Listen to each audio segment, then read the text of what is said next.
Tonight, we play game number 5 in this 7-game series where both teams are very much alive.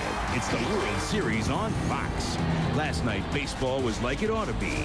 Torre and Cox matched each other move by move in a classic game of chess.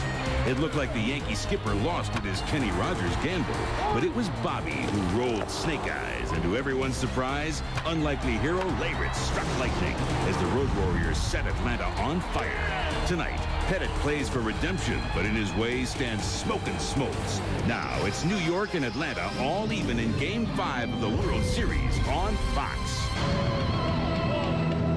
In 1965, Atlanta Fulton County Stadium opened its doors. In 1966, Braves' Joe Torre christened this yard with its first home run.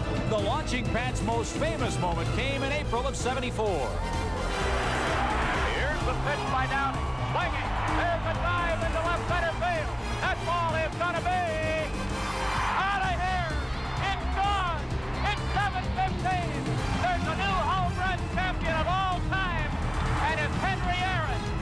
But this yard's latest, greatest moment came last October. David Justice gave the city of Atlanta its first sports championship with that home run as the Braves beat the Cleveland Indians. From the old to the new, Olympic Stadium up above will greet the Braves next year. Tonight, for the final time, the Atlanta Braves will play here at the Chop Shop, and what a ball game they will have as the New York Yankees invade this hostile house to take on the Atlanta Braves in critical Game 5 of the 1996 World Series. Hello again, everybody. Along with Dave Winfield and Steve Lyons, I'm Chip Caray. Welcome to Fox Sports coverage of the 1996 World Series. What a ball game last night. New York won it 8-6 in 10 innings. Simply put, it was the greatest postseason comeback in Yankees history. What a game for the Bronx Bombers. Bobby Cox said in the papers today, hey, we blew this ball game. To put it simply, what in the world happened, David? In my opinion, it's been the little things, the execution or lack thereof. In a nutshell, I think the Yankees have basically out-hustled and outplayed and basically beaten the Braves the last couple of games. I mean, it's the little things. When I say that, recall the ball that dropped between 3 Braves down the right field line, the misplayed ball by Jermaine Dye in right field, the bobble balls at shortstop by Belliard and by Blauser. All these things really opened the door for the Yankees to walk through, and that's exactly what they did. Well, those are some great keys to the way the game was won, but I had some questions about last night's ball game, as a lot of us did. Number one, you bring Wohlers in to throw 2 innings instead of his customary 1. Now, Wohlers has only gone 2 innings 1 time all year, and what happened that time? Gave up 3 hits, 2 runs, and blew the save. The other thing is intentionally walking Bernie Williams to load the bases. Now, I feel it's very difficult for a guy to intentionally walk a guy, then come back and throw strikes to the next hitter, and there's no place to put Boggs. Here he is, taking as he usually does.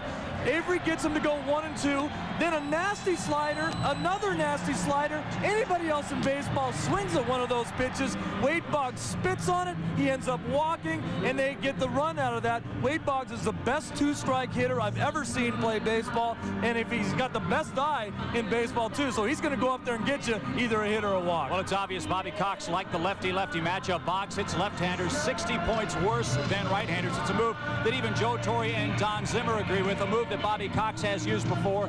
3 times he got 3 double plays out of it. It didn't work last night. Simply put, the story of this series has been the difference in the bullpens. The Yankees' pen has been awesome. Atlanta's bullpen has struggled. 0-2, a .318 earned run average. Case in point last night. Mark Wohlers up and warming in the 7th inning. Mike Pilecki gave the Braves 2 great innings of work. He was out of gas. Brad Klotz, a young, inexperienced reliever, warming. Mark Wohlers got the call, came in, and you all know what happened in the 9th inning of that ball game. Bobby Cox second-guessed on the move, but still feels confident about it even today. There's absolutely no reason not to use him in the 8th inning last night. I mean, you're only looking for 6 outs and complete rest. And as a matter of fact, I knew going in we're going to use him in the 8th tonight, and he would be able to pitch tonight in it. He's strong, and you know, if he racked up a ton of pitches, then he wouldn't probably. But you know, funny things happened to him last night. He was airing it out. He wasn't holding anything back, and it's really ridiculous for anybody to second-guess that move. It's obvious Bobby Cox ran out of guys in whose arms he had confidence in. And the question the Braves have to ask themselves now is, what is next for Game 5, Game 6, and 7 up in New York? Well, to me, yesterday was the hump day for the Yankees. If they could get by with their least effective starter, they were going to be in pretty good shape. I mean, Ray Charles could see if the Yanks didn't win that game, it was over. So I recall back in 1981, we had a 2-game lead over the Dodgers. We went to L.A. Momentum shifted. These things can happen. Momentum is fleeting. Can the Yankees continue their rise, or can they continue their surge? I don't know, because I think John Smoltz is going to win it tonight, and I think maybe Atlanta in 7. Hey, you know, this is a team. This Yankee ball club is truly a team that represents the city they play in. A bunch of tough customers that are never going to quit on you. Having said that, I think it's Braves in 6. They repeat as the national champions here. Bottom line is, the Yankee bullpen has been brilliant, but they've been overused, and you can never count on those Yankee starters. 2 words for you: Smoltz, Maddox. It's been a lot of fun. Lights out in New York. Yeah, that's going to happen. The Braves had better get Game 5 here tonight. Andy Pettitte gets the ball. Game 1, he was rocked. 7 runs, only 7 outs. Joe Torre and the Yankees expect more. Well, the Braves know what they expect from John Smoltz. 4-0 this postseason, 9-1 lifetime. He's pitching the most important game of the year for the Braves. It's the Yankees and Atlanta. Game 5 from Atlanta's Fulton County Stadium. We'll continue our setup as we continue here on Fox right after this. Fox, the exclusive home of the 1996 World Series.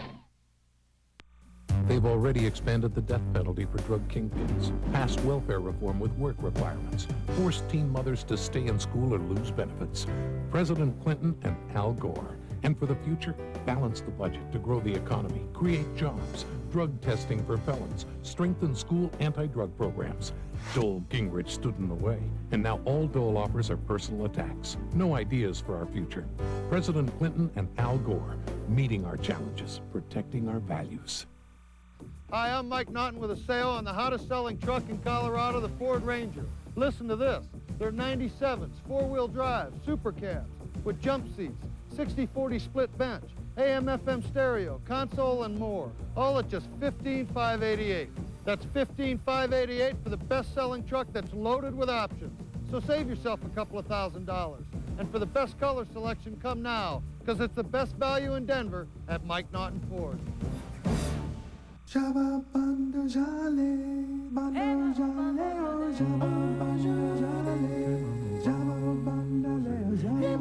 Whoever you are,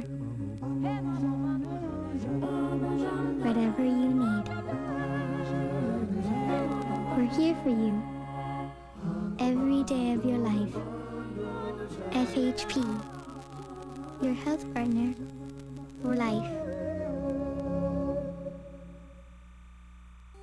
We, the people of the United States, in order to form... For 200 years, it stood the test of time, preserving liberty, promoting our values, protecting privacy, keeping government out of our lives. Now Wayne Allard wants to wreck our Constitution. Wayne Allard wants to make nearly all abortions illegal. Allard wants to take away a woman's right to choose and turn women and their doctors into criminals. Elect Tom Strickland, who believes the choice should be left to women and their families, not to big government and politicians. Catch Seinfeld after the game, tonight on Fox 31. Welcome back to Atlanta Fulton County Stadium for Game 5 of the 1996 World Series. Let's join Atlanta Public Address announcer Marshall Mann. Ladies and gentlemen, please rise for the presentation of our national anthem, which tonight will be performed by multi-platinum East-West recording artists in Vogue.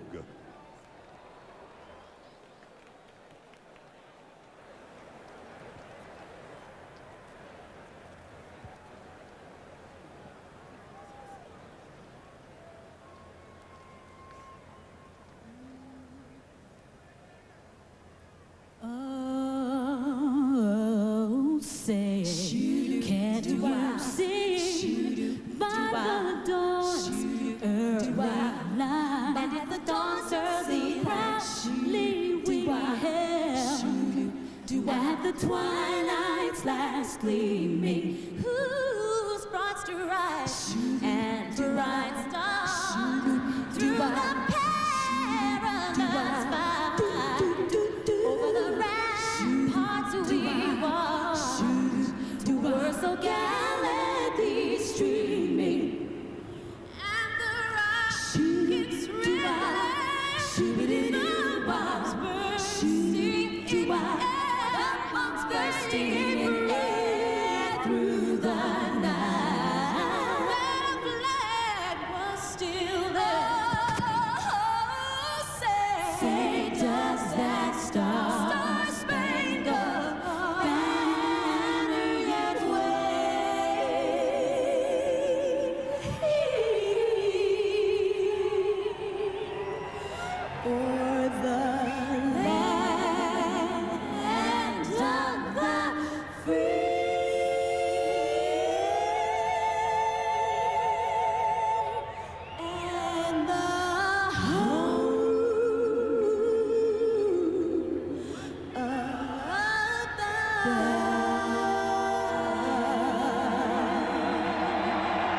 Well, if Game 5 is as exciting as Game 4, it'll be a perfect way to close out the great history here at Atlanta's Fulton County Stadium. We're set to go for Game 5 of the World Series, and set to go with the call is our trio of Joe Buck, Tim McCarver, and Bob Brunley. Hello, guys. Hey, Chip, I guess Game 5 is as good as the end, but we're going to be all right. That was terrific. Getting ready for Game 5 after a very long Game 4. A fun night here last night at Fulton County Stadium with Bob Brunley and Tim McCarver. 4 hours, 17 minutes, but it was well worth it.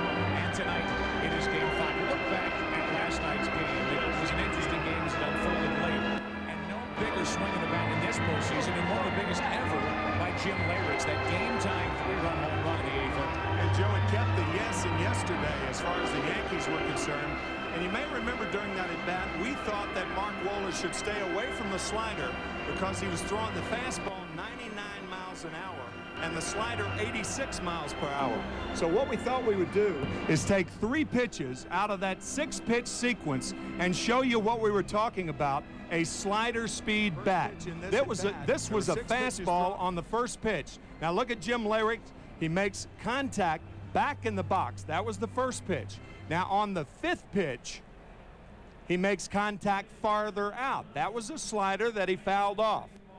And on the 6th pitch, the 3-run homer up in the zone, but look how much farther out in front the bat head is.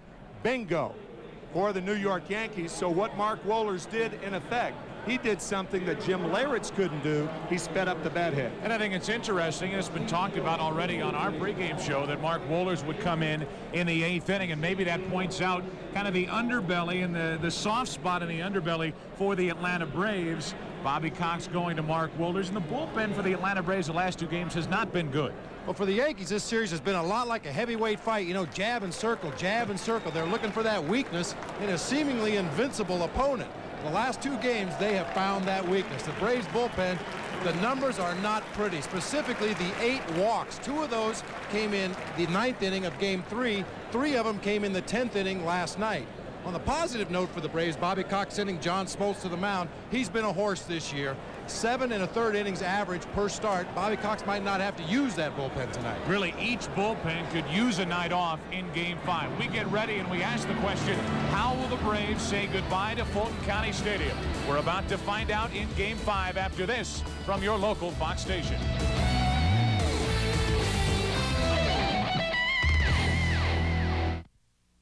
This is a Fox News update. The FBI thinks they know who bombed the U.S. airbase in Saudi Arabia, a wealthy Saudi dissident. 19 of our servicemen were killed. This has been a Fox News update. Get ready for even more Simpsons. Because now the Simpsons are on back-to-back. Yes! It means 2 times the fun. Excellent. Double the hijinks. I hear you loud and clear. Twice the laughs. Cars of all ages running like new. Great shot and everyone's getting excited about the Simpsons. At a reasonable price. Too Now bad with they can't do back-to-back anything about this episodes day. every weekday. Weeknights at 5:30 and 6 on Fox 31. I guarantee it. Nicole is a high school junior with short brown hair. You can't quite She has smoked marijuana since she was 13. She told the New York Times, "Look at Bill Clinton. He smoked marijuana and became president. He said that if he tried it again, he'd inhale." If you had to do it over again, would you inhale? Sure, if I could. I tried before. Before you vote, remember, our children have to live with the president we give them. Look who's coming to the Fox 31 Super Season in November. The Denver Broncos battle the Chicago Bears November 10th. John Elway joins football's greatest arms to host Super Quarterback Club this week. Keanu Reeves and Sandra Bullock in Speed. Sylvester Stallone drops in for Cliffhanger. And from the creator of The X-Files, the long-awaited Millennium. Plus, all new episodes of returning favorites. The X-Files, The Simpsons, Melrose Place, Beverly Hills 90210, and Party of Five. After the World Series, it's the Super Season in November on Fox 31. Hi, I'm Mike Phil Naughton. Ford is conducting the factory-authorized model year-end clearance of over 1,000 new cars and trucks. New 96s, even 97s, every new Ford discounted to a minimum of 8 to 28% off MSRP. That means 96 Rangers under 9,000, just $86.80. New 97 Escorts, $99.90 or $149 a month. Plus, if the Broncos win the Super Bowl, your new car could be free. Don't miss Phil Ford's model year-end clearance. New Fords, 28% off, plus a chance to win your new car free. Only at Phil Ford. Catch Seinfeld after the game. Tonight on Fox 31. Well, the series is tied 2 games apiece, and this is Game 5 of the 1996 World Series. About a look at the Yankees starting lineup. Derek Jeter will lead it off at short, then Charlie Hayes batting second at third base. Bernie Williams hitting third and center. Cecil Fielder cleaning up. Then Darryl Strawberry in left, Paul O'Neill in right. Mariano Duncan at second, Jim Leyritz, the game-tying 3-run home run in the 8th inning here last night in Game 4. Pitching and batting ninth, the left-hander Andy Pettitte. A look at the Braves defense, highlighting Chipper Jones. 14 errors in 132 games this season, including his work since the curtain came down on the regular season. And on the mound, 4-0 in the postseason in 1996, 9-1 in 17 postseason starts. It's John Smoltz. Tremendous concentration level from John Smoltz. He seems to rise to the occasion in big games. Throws a fastball, throws a curve, throws a slider, throws a changeup. He's a power pitcher with control. As a matter of fact, at the press conference yesterday, one of the writers asked John Smoltz what he was thinking about yesterday and what he would be thinking about today. And he said, nothing. He said, I've already thought about it, which is a great point. John Smoltz is on the mound. He could end up with 30 wins this season if he can win here tonight. He won 24 games during the regular season. He could win his 5th in the postseason. He won the All-Star game in the start he made in Philadelphia. You see the second bullet point, great moving high fastball. He'll get a lot of strikeouts on high fastballs. He'll get a lot of fly balls with the high fastball. Unlike Maddox, unlike Glavine, who throw a lot of ground balls, Smoltz is more of a fly ball strikeout pitcher. Well, the Atlanta Braves asked John Smoltz to stop the bleeding. Losing Game 3 here in Atlanta, 5-2, as David Cone pitched so well and beat Tom Glavine. Last night, Game 4, blowing a 6-0 lead, losing 8-6 in 10 innings. This crowd is ready for the Braves to make their final appearance at Fulton County Stadium before heading across the street next season. And we're glad you're with us for Game 5. Derek Jeter leads it off. He did not go around, says the first base umpire. Man, and instead of strike one, it's ball one. I mean, it's not even close. Not even close. Not even close. Maybe tough to see with all the flash bulbs popping around the ballpark on the first 2 pitches. 2-0.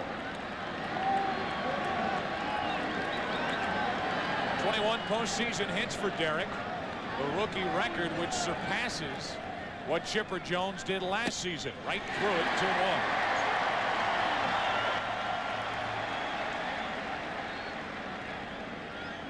Pitching on 3 days rest, John Smoltz. Last time August 11th. He was a winner. For so many different rotations, it might be something out of the ordinary to pitch on 3 days rest, but for the Braves, with all the work they get, all the throwing on the side, and at times going on 3 days rest, no big deal. 3-1 on Jeter, leading off.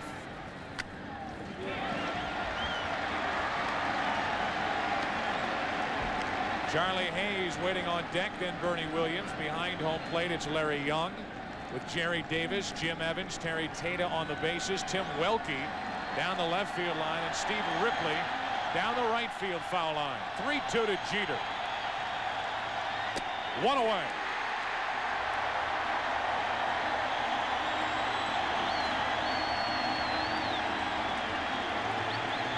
Talked about the John Smoltz high fastball. We see it already. The first batter of the game starts him out with a high fastball. Goes away with a fastball right down the tube. Ends up striking him out with a fastball up around the belt. Right on by. High rider. Now Charlie Hayes batting second tonight. Right through it again. Strike one. Hayes last night broke through. He had 3 hits and a walk after coming into last night's game 0 for 6 in the series.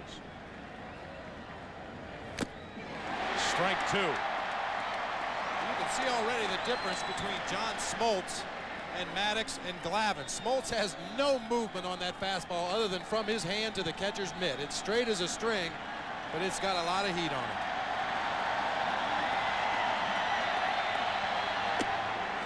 Just missed 1-2.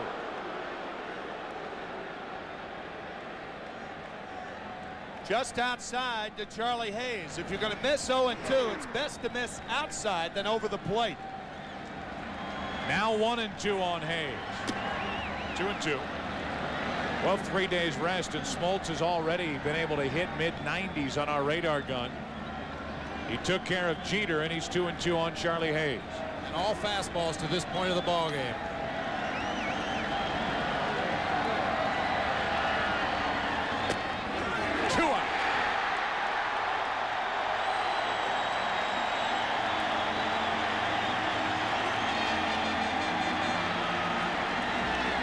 Splitting hairs on the outside corner.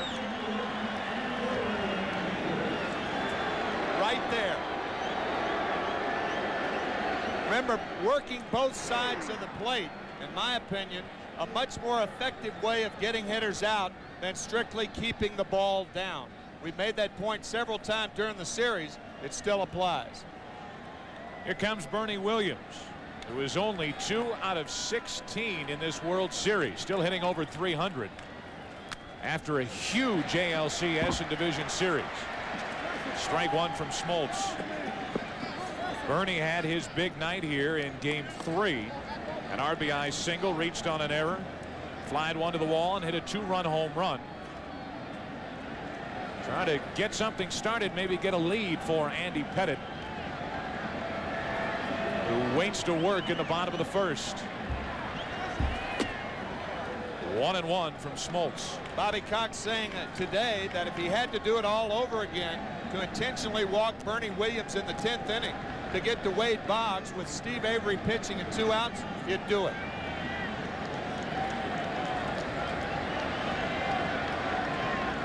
Back-to-back strikeouts to start for Smoltz. Just high, and it's 2-1. Even the pitches that are missing from Smoltz are barely missing. Seems at the start to be able to put the ball where he wants. They're not really trying to trick anybody up to this point. You know, as a catcher, if you see a pitcher on the mound throwing this kind of fastball, why waste it with a breaking pitch? Williams late on that cut, 2-2. Why speed up the bat? Why speed up that bat? Absolutely. Sometimes you can sense it as a catcher. The guy's just got tremendous stuff. Let's just go with the number 1 until you feel he's starting to lose a little bit. Smoltz trying to strike out the side here in the first inning.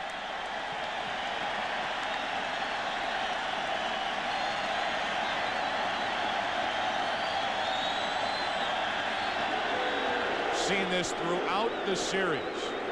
Yankee hitters calling time and getting out of the batter's box.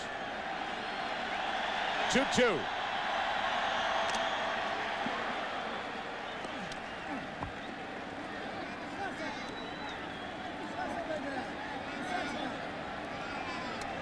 Bernie Williams trying to extend the first half inning for Cecil Fielder. Tino Martinez not in the lineup tonight for the Yankees, despite the right-hander on the mound for Atlanta.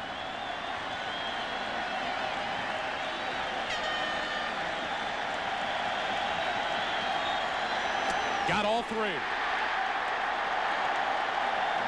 on the first breaking ball of the first inning, Smoltz rings up all 3. A half inning, Game 5, no score. Here's the thing. Braves and John Smoltz. He struck out the side in the first inning. And a look at the Atlanta starting lineup. Marquise Grissom will lead off. Then Mark Lemke batting second. Chipper Jones hitting third at third. Then it's Fred McGriff. What a series he is having, hitting .429. Javi Lopez catching with Andrew Jones in left. Jermaine Dye in right. Jeff Blauser at short. John Smoltz pitching and batting ninth. The Yankee defense, Fielder at first instead of Martinez, and Larich behind the plate. Started 31 of Pettitte's 39 starts this season. He has become Andy Pettitte's catcher. The left-hander, a 21-game winner during the regular season, his second World Series start. Andy Pettitte will give up base hits, and he will walk guys. He'll find himself pitching out of jams a lot, but he's been able to do it throughout the season, although he wasn't able to do it in Game 1. The winningest pitcher in the American League facing the winningest pitcher in the National League. A rematch of Game 1 of this series back at Yankee Stadium when Pettitte did not fare well at all. 2 1/3 innings, 7 runs on 6 hits. Grissom looked at ball 1.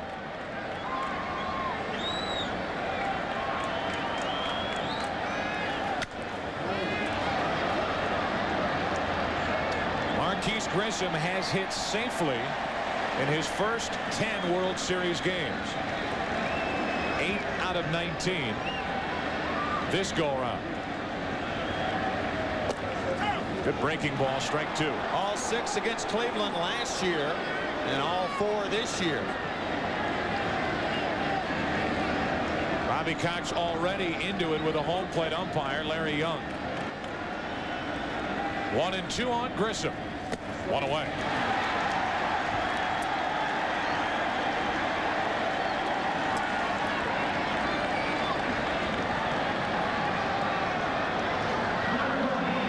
Good downward movement on that curveball. You saw that, as a matter of fact, on the strikeout to Marquise Grissom. Used his cutter to right-handers, especially in on the hands, and that is the key.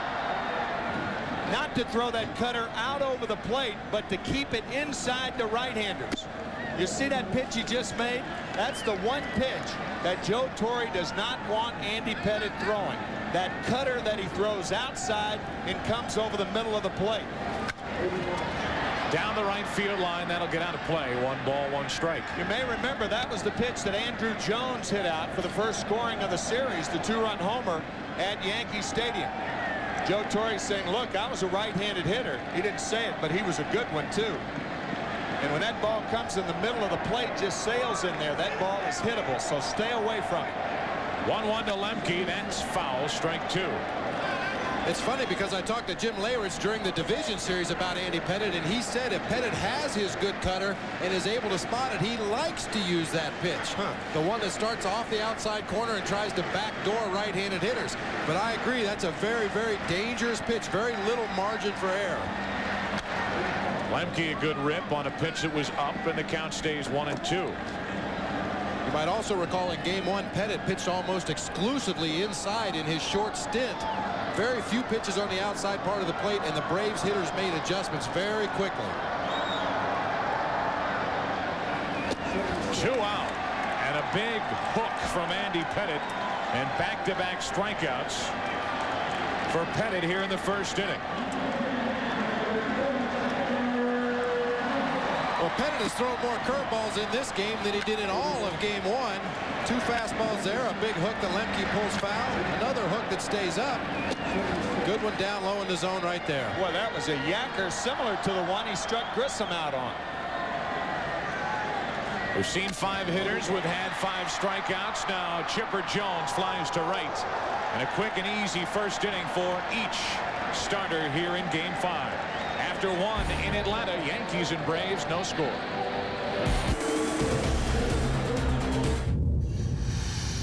But John Smoltz looked absolutely unhittable in the first inning. Wow. The president of the Dennis Rodman fan club right there. Yeah. Talk about taking it to an extreme. John Smoltz did with 3 strikeouts in the first inning. He went right through the Yankees, and now Cecil Fielder looks at a ball low from Smoltz. It'll be Fielder, Strawberry, and O'Neill. Cecil has had a very good World Series and has worked his way into this lineup no matter who is on the mound for the opposition. Made the starts against the left-handed pitchers Glavine and Nagel, and because of the struggles of Tino Martinez and the way Cecil's swinging the bat, here he is making the start against Smoltz.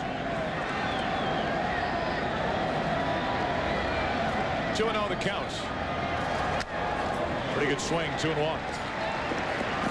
Well, Joe Torre, a manager that's not afraid to play his hunches. You know, he's really opened himself up for some second guessing by not starting Boggs at third base and Martinez at first base, the 2 left-handed hitters. But This man knows his ball club a lot better than the second guessers do. He's going with the hot hands. 2 balls and a strike. To the left side and through. Off the glove of Chipper Jones, a leadoff hit. Fielder 6 out of 16 in this World Series. Cecil is picking it up a bit. I'll tell you, on that ball down in the zone, he is supporting a lot of little fielders and supporting them very well. You cannot test Cecil Fielder on a ball from the thighs down.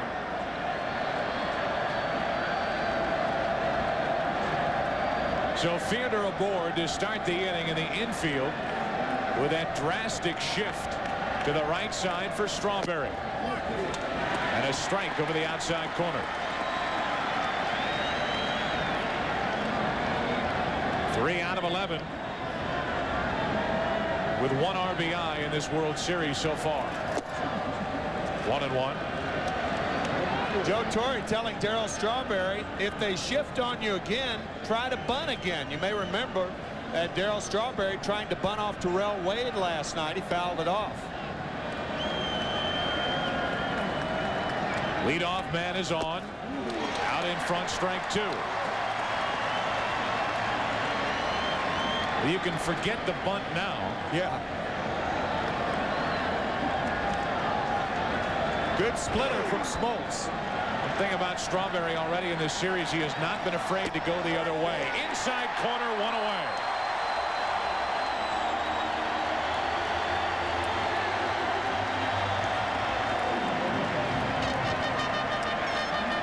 Strawberry likes the ball down and in, but this pitch is up around the belt. You can see he gives with it. Smoltz gets the inside corner for the called strike 3. Maybe gets a little more than the inside corner. It's interesting night to night, not only between the American League umpires as opposed to National League umpires, but just umpire to figure out what the strike zone will be in the first inning. Smoltz is trying to find it. He's doing a good job. He struck out 4 in the 4 outs he's picked up. Well, that strike zone is a very subjective thing. It'll change from umpire to umpire, not only from league to league, but from individual umpires within the league.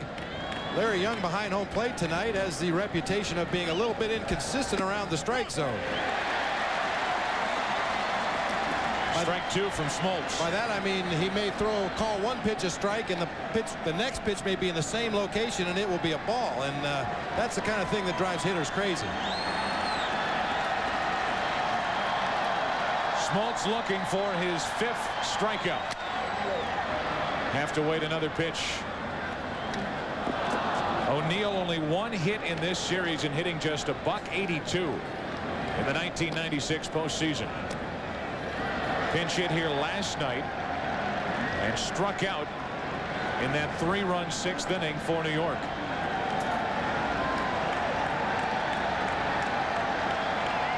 Splitter. To the right side. Lemke lays back. They get the lead runner, and that's it.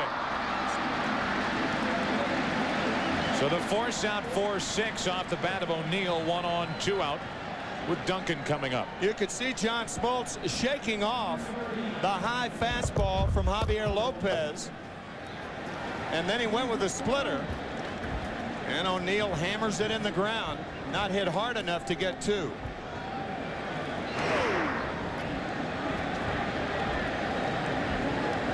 So Fielder back to the dugout. O'Neill will run the bases. 2 out. Remember, O'Neill has that bad hamstring, bad left hamstring. Here's Mariano Duncan. He looks at a ball from Smoltz. .340 during the regular season for Duncan, but only 1 hit in this World Series.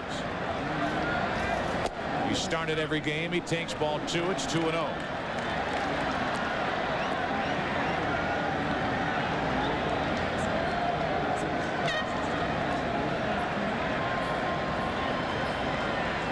Dwight Gooden in a familiar position during the postseason on that dugout bench. Just watching. To Blauser. High hop. Inning over. No runs, a hit. 1 man left. An inning and a half complete in Atlanta. Game 5, no score. Football's World Series is brought to you by Visa. It's everywhere you want to be. By the new Lexus ES300. The road is calling. Answer it. By HBO. It's not TV. It's HBO. And by Sun America, the retirement savings specialist.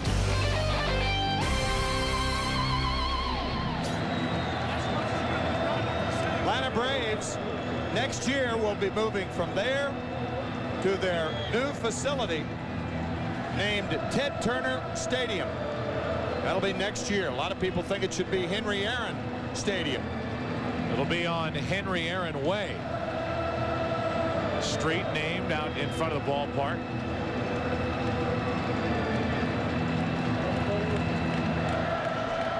The house where Hank Aaron hit that historic home run April 8th, 1974.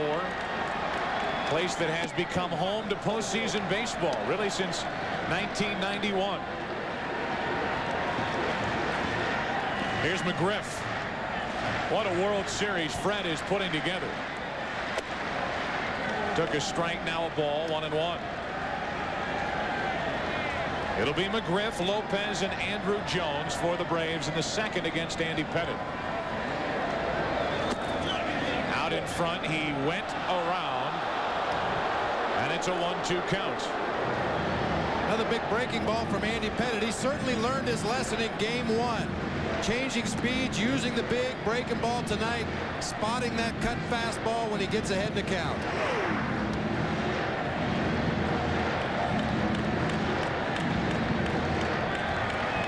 Pettitte looking for his third strikeout of the night. He found it. One away.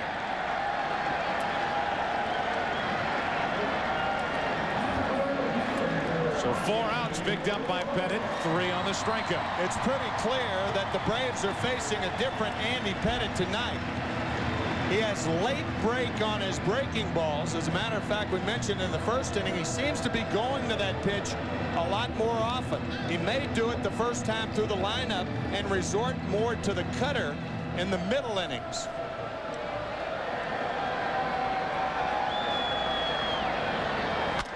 Javi Lopez grounds to second on the first pitch. 2 up, 2 down for Atlanta here in the second. So Javi Lopez struggling a bit, now 3 out of 15 after hitting .542 in the NLCS. Well, as is the case with a lot of good pitchers, you have to get Andy Pettitte early. In innings 1 through 3 this season, his ERA was .574. 4, 5, and 6, the ERA dropped down to .299, and in the 7th, 8th, and 9th inning, his ERA was .208. You're going to get him early. Here's a guy who got him early. Andrew Jones back in game 1. The 2-home run night for Andrew Jones. He hit his first off Pettitte. Now the first base umpire rings up Andrew Jones, and this crowd already upset with the umpiring in game 5. That was because the first pitch of the ball game, Derek Jeter went around clearly, and now Andrew Jones goes around. Good call. Bobby Cox not arguing that call. He went again in the count 0-2. This is something we have not seen from Andrew Jones throughout this series. We talked about it in game 2 and 3, how he seems to get good cuts every at bat. We hadn't seen him check his swing, but already in this first at bat, 2 check swings. It could be an indication of how deceptive Andy Pettitte's breaking ball is. 2 out, nobody on, and that wasn't very deceptive. 1-2. Well, that's exactly where he wanted to throw that. Maybe not exactly where he wanted to throw it, but you could see Leyritz, after he gave the sign, put the palm of his glove down towards the ground. Keep it down. Keep it down. You can see his glove almost on the ground there. Hope to get Jones to chase a bad pitch. Again, 2-2. Jim Leyritz needed a shovel to field those last 2 balls. There'll be plenty of them around here in not too long. Ball's under the plate. Nice block. 2 out, nobody on here in the second inning for Atlanta, and from 0-2 to 3-2. Jermaine Dye waits on deck. Say this for Bobby Cox. He is not one to tinker with his lineup and not one to react from game to game. Staying with the 2 rookies back-to-back in the lineup. And Andrew Jones draws a 2-out walk. Little shake of the head from Joe Torre as Pettit let Andrew Jones get away after getting out in front 0-2. And now the fun starts at first base. Andrew Jones with 89 stolen bases the last 2 years in the minor leagues. Andy Pettit with the best move in the major leagues, the best pickoff move to first base. 11 pickoffs this year.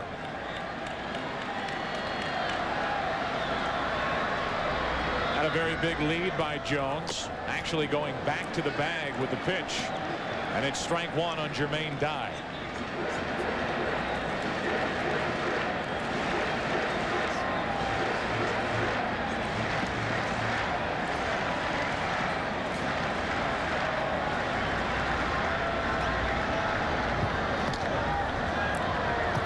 You're not really sure if Andrew Jones had a good read there or not, because he was going back on the move before as well. He's looking to home. He's going to throw to first.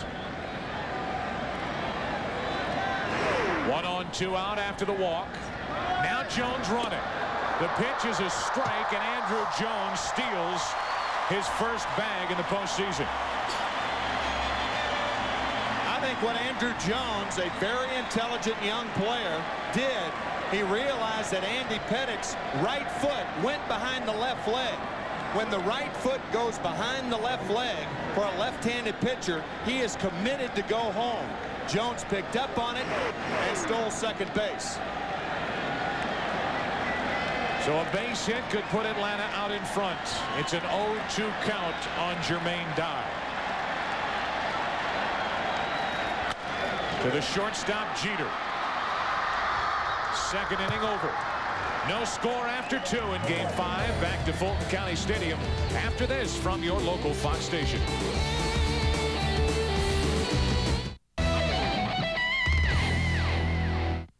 Look who's... Well, the old Yankee hero will stand in to lead off the 3rd inning. Last night, Game 4, 2 on, 1 out. The high hanging slider from Wohlers, and Larich knew what to do with it. The 3-run home run that tied the game at 6 in the 8th inning. A game the Yankees won 8-6 in 10 innings. One of the biggest swings of a bat in World Series history. Yeah, and if the Yankees go on to win this series, it'll be known as the at-bat to New Yorkers. Strike one from Smoltz, who has allowed 1 hit. Barely missed. 1 ball, 1 strike. Pretty good pitch. Smoltz has struck out 4, allowed no runs on a hit.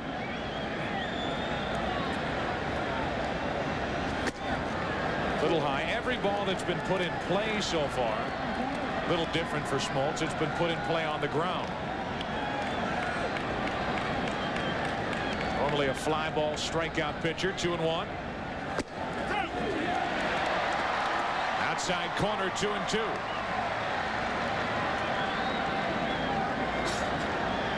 Well, after not getting the call on the inside corner, goes on the other side of the plate and does get the call. 2-2. It's out of play. You know, Larich is really an opposite field hitter. He pulled the ball the home run last night, but it was because it was an off-speed pitch up in the strike zone. His power and most of his base hits are to right field.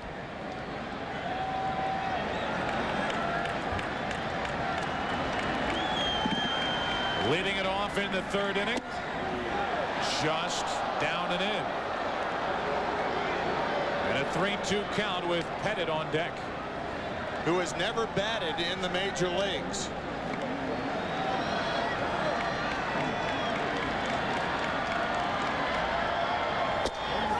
One away.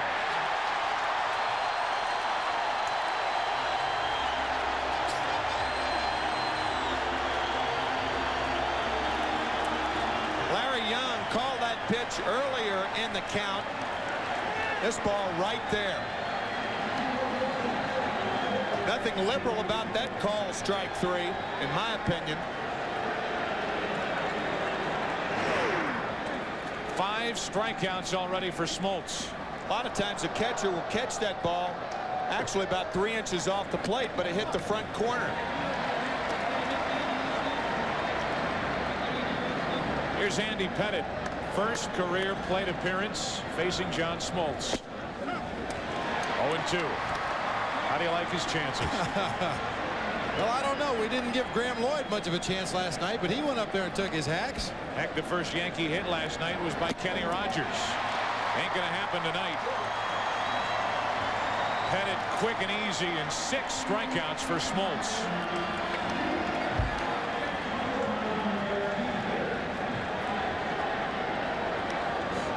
Tomorrow morning, start your day at 9 a.m.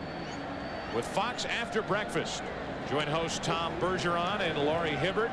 Special guest James Brown, Whoopi Goldberg, and the cast of The Associate live right here on Fox tomorrow morning. 2 out, nobody on. Here's the leadoff hitter, Derek Jeter.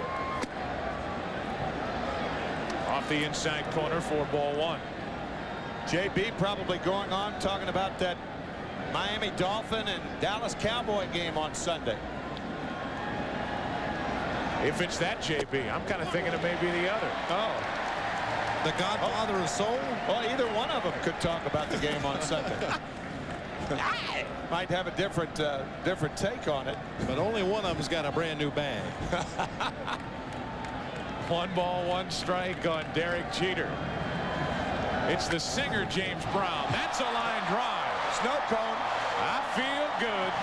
Chipper Jones makes the catch. And the Yankees go in order in the 3rd. Hello.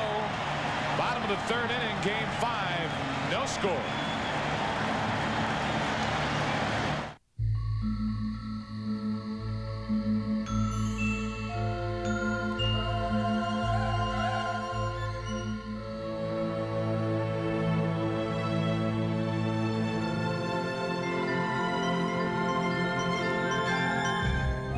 Designed Nissan Maxima.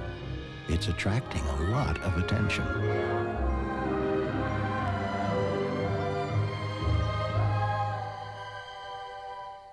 It was impossible to make Wendy's grilled chicken sandwich any more delicious. So we made it bigger. Now our marinated whole breast filet is bigger and juicier. And you can really feel good about eating it. Boy, do I feel good. Is your brush working as hard as you? The new Advantage can from Oral-B, the brand more dentists use themselves. It has micro-textured bristles designed to clean plaque with a whole bristle. With triple the cleaning surfaces, each bristle works harder. The new Advantage from Oral-B. What's going on down there? The film everyone's been looking for is coming to video. All right, man, let's move. It's full of incredible thrills. To infinity and beyond. Non-stop action. This is no time to panic. This is a perfect time to panic. And everyone's favorite characters. I am Buzz Lightyear. Hello? Here! It's the one video you've just got to own. If you don't have one, get one. Disney's award-winning Toy Story. On video October 29th. In the game of politics, choosing a candidate can be a difficult move. That's because candidates make lots of promises. Promises, promises, promises. So, who will you choose? Her. Good choice, because she has an ice-cold Miller Lite, which makes only one promise: great taste. Join the party. Choose Miller Lite. Life is good. And when you vote, life is really good. Okay, now, I got the rich ones and the fine ones. What do I get? The tall ones. Oh. Ready, break. Larry Wayne Chipper Jones is lucky to have all his teeth after that line drive off the bat of Derek Jeter. Well, Jeter has been inside-outing a lot of pitches in this series, trying to hit the ball to the opposite field, but this time gets a fastball down and in and turns it around. A wake-up call for Chipper Jones. Now Blauser hits one into deep right. Not deep enough, one away. And Blauser is 2 out of 13 in the World Series.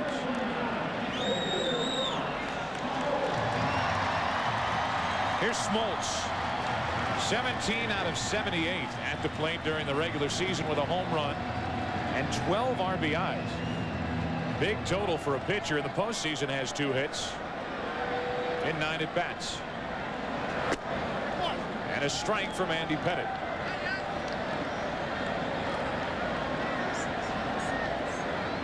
Much better for Pettitte tonight. A 2-out walk, a stolen base allowed last inning. So far, no runs, no hits, and 3 strikeouts.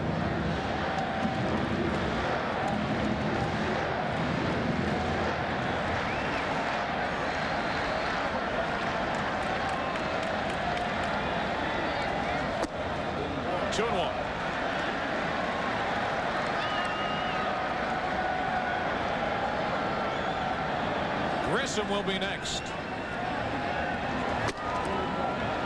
Chasing a pitch on 2-1. 2 balls, 2 strikes. That was a showcase swing right there by John Smoltz. He's a very good athlete, a good eye at the plate. He runs very well. Got the count in his favor and tried to let one go. Now a good swing with 2 strikes to stay alive. It's still 2-2.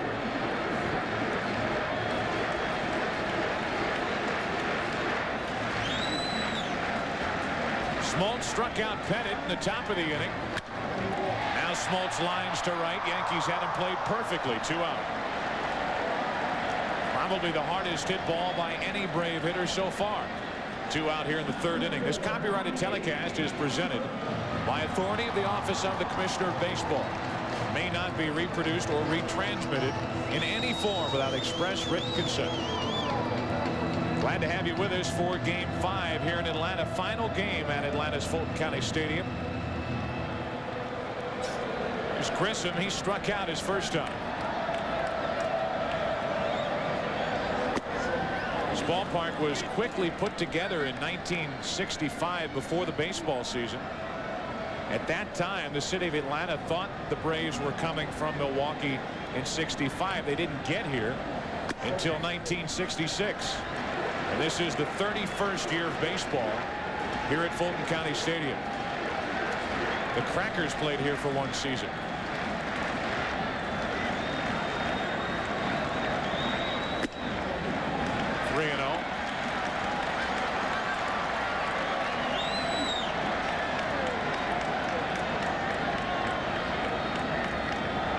'62, Tim McCarver played here. Oh, Ponce de Leon Park. Marquise Grissom taking ball 4 off Andy Pettit. It'll be an interesting matchup here with Grissom with all that great speed and Pettit with that terrific move to first base. We'll see if Lemke gives Grissom a chance to steal the base by taking a pitch or 2. Lemke was swinging early in his first at bat with the bases empty. Mark Lemke has a 13-game hitting streak during the postseason alive. Trying to make it 14. A check on Grissom as Pettit just reminds Marquise that he has a good pickoff move and be careful. Well, the 4-ball walk to Grissom, really the first sign of Pettit showing any loss of control in this game. Missed with 2 breaking balls up high, 2 fastballs up high. Grissom on first base. 1 on, 2 out here in the 3rd inning. And a good fastball from Pettit for strike 1 to Lemke. A lot of times a fast base runner against a pitcher with a real good move like Andy Pettit, you will just guess. You'll go on the first move, particularly if the first baseman is a right-hander who has to wheel around to make that throw to second base.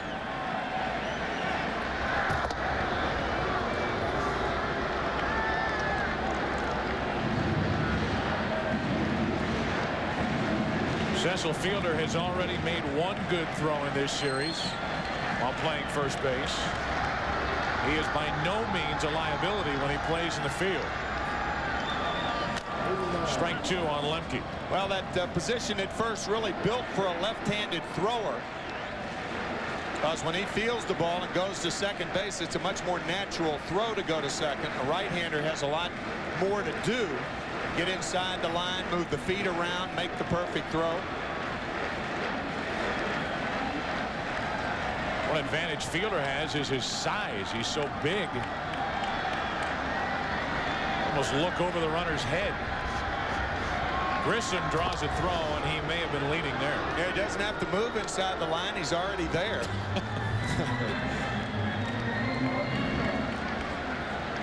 Nothing in 2, the count on Lemke after the walk on 4 straight to Grissom.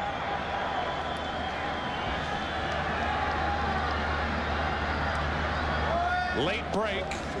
Ball one as Larich thought it was strike 3.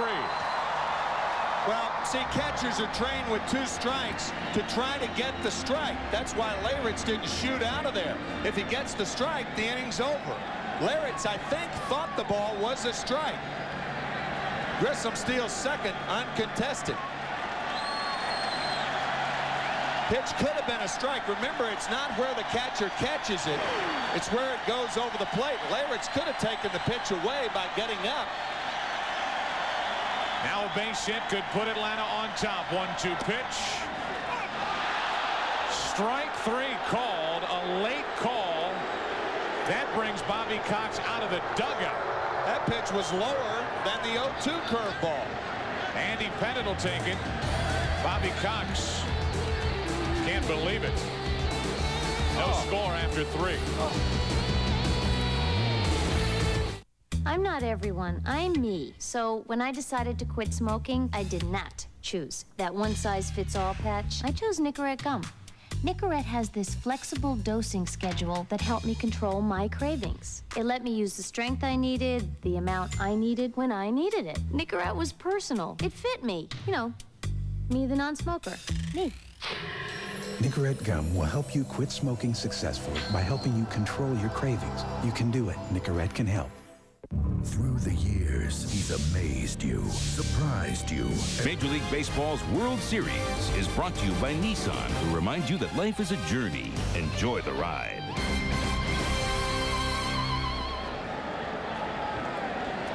Tonight's overhead shots, courtesy of the Goodyear Blimp Stars and Stripes, based in Pompano Beach, Florida.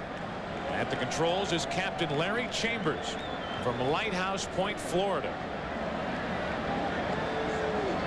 Bobby Cox, after strike 3 was called on Lemke, and here's another look, actually came out of the dugout. Oh, well, when the catcher's glove goes in the dirt to catch the pitch, I think you got a pretty good reason to beef. Smoltz back to work, and he delivers strike 1 to Charlie Hayes. Unless it was the greatest curveball in the history of the game.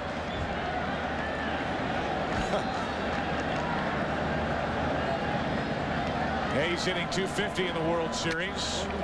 That's well hit into right center field. Grissom back to get it. Drops it.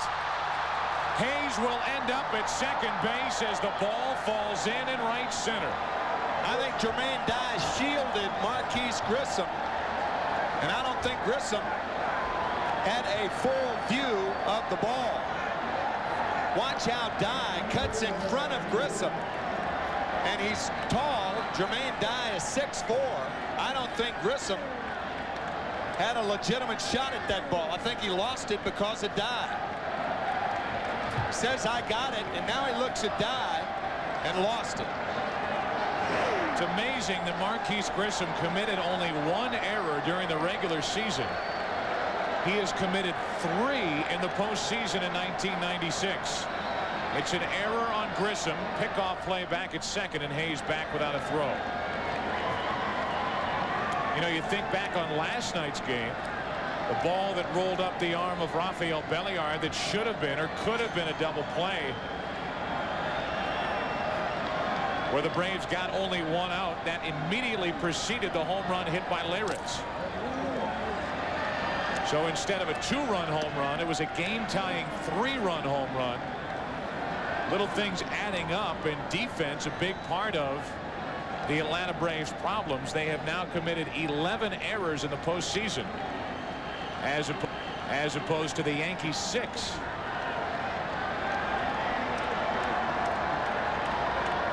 Runner at second, nobody out, and it's 2-0 on Bernie Williams.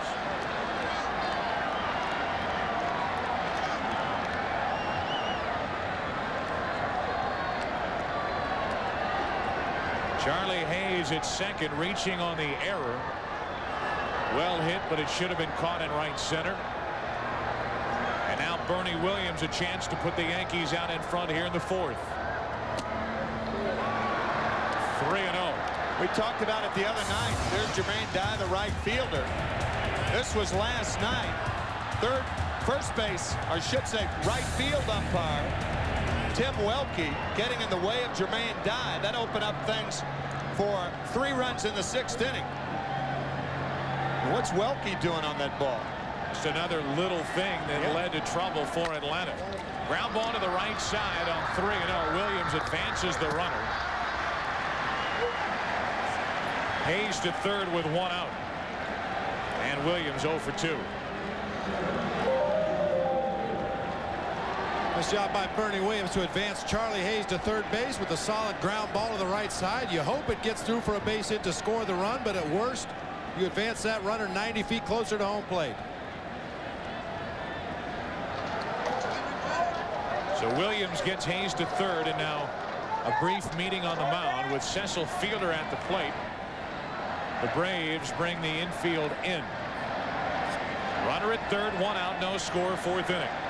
This has got to be a patient at bat for Cecil Fielder. Remember, he is vulnerable to the high fastball. He struck out 117 times this year. Ball 1 from Smoltz. I think it'd be fair to say neither pitcher right now knows exactly where that strike zone is. Talked about it last inning. I'm sure after Smoltz witnessed strike 3 called on Lemke in the bottom of the 3rd. He's still searching for it. Fielder down the left field line. It's fair.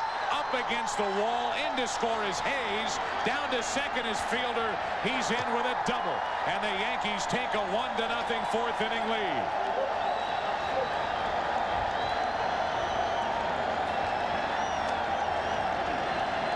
That is Cecil Fielder's first base hit with a runner at third in less than 2 outs this season. Was 0 for 7 during the '96 regular season, but hooks one down in the corner and has to work hard to get to second base. Boy, that ball was crushed.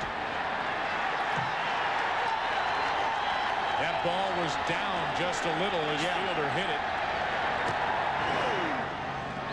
And with 1 out and Cecil at second, the batter Darryl Strawberry. So an error leads directly to a run. And now Strawberry looks at a pitch up and away. Cecil might not have been running fast, but he was running hard. He was giving it everything he had. And there is a difference. Fielder making it down to second base after a very poor throw from Andruw Jones in left field. Strawberry struck out his first time. 1 ball, 1 strike from Smoltz. You can see that after the first inning, when John Smoltz threw all fastballs, he's now mixing it up using all of his pitches. His fastball is also not as explosive as it was in the first inning. Into center field, broken bat fly ball to Grissom, 2 out.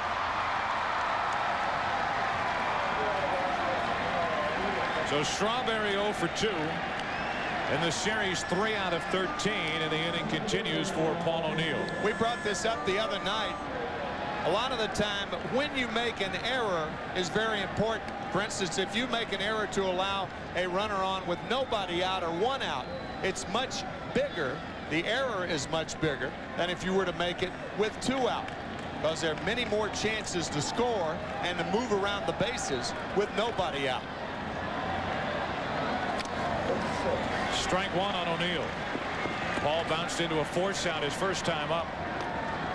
There's 1 out of 8 in this World Series. Only 2 RBIs the entire postseason.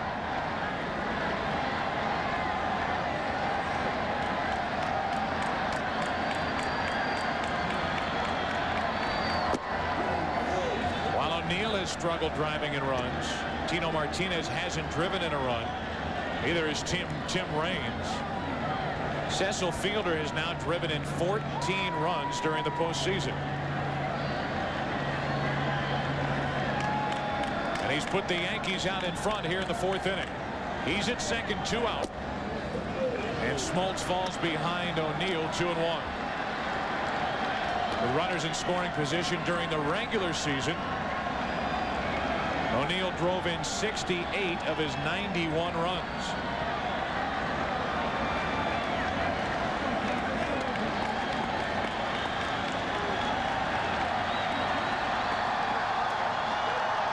Runner at second, 2 out.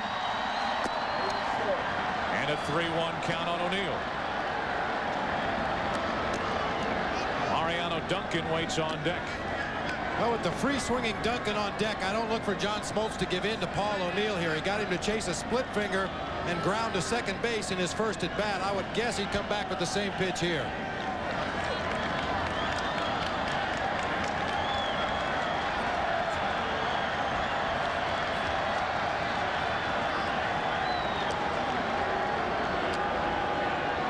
Smoltz and Javier Lopez having a tough time getting together on what to throw O'Neill with a count of 3-1.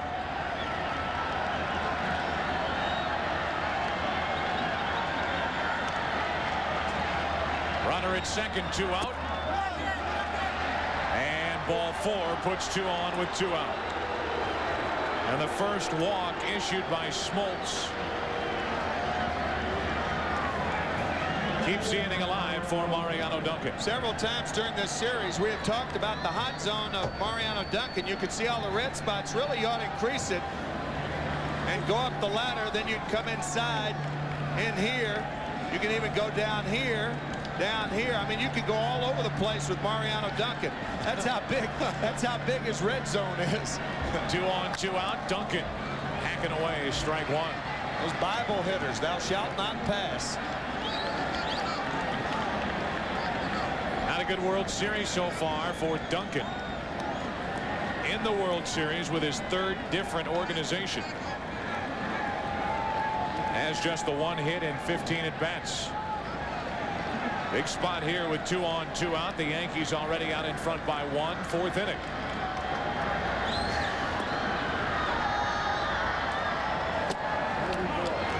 One ball, 1 strike. In our Fox box, top left-hand corner of your screen, the runners at first and second. The red dots, there they are. Fielder the lead runner with O'Neill the trailer. Yankees up by 1, 2 out in the inning.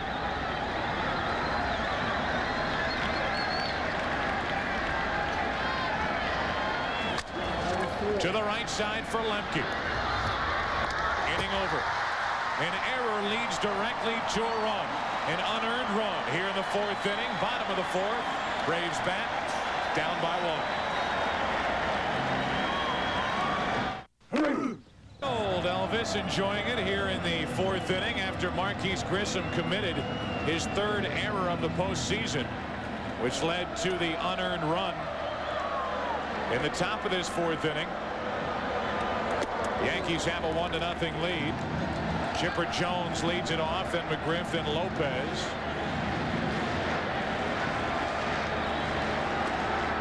Against Andy Pettitte, who has yet to allow a hit. He's walked 2. 2-0. When Marquise Grissom went in the dugout, he was uncharacteristically mad. You never see him with that kind of emotion displayed. Upset because of that error. 2-1 on Jones. When you talk about Marquise Grissom to Bobby Cox, a smile immediately was onto the face of Bobby Cox. That was Marquise's reaction after the inning. He was hot. Cox will tell you he is as tough as any player he has ever managed. To the left side, backhanded stab Hayes. 1 out for the Braves here in the 4th. 1 away. The batter will be McGriff. This week, Fox NFL Sunday talks with former co-host Jimmy Johnson as he prepares for the biggest game as coach of the Dolphins. Then it's exciting doubleheader action highlighted by the most talked about game of the season when Jimmy Johnson and the Dolphins take on his former team, the Dallas Cowboys. You won't want to miss Fox NFL Sunday this week, noon Eastern, 9 a.m. Pacific. Here's McGriff. Struck out his first time. Took ball 1.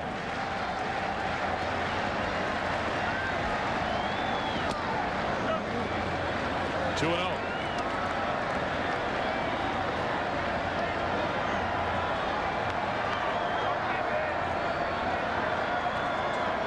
We're still talking about it. Marquise talking to his roommate about that.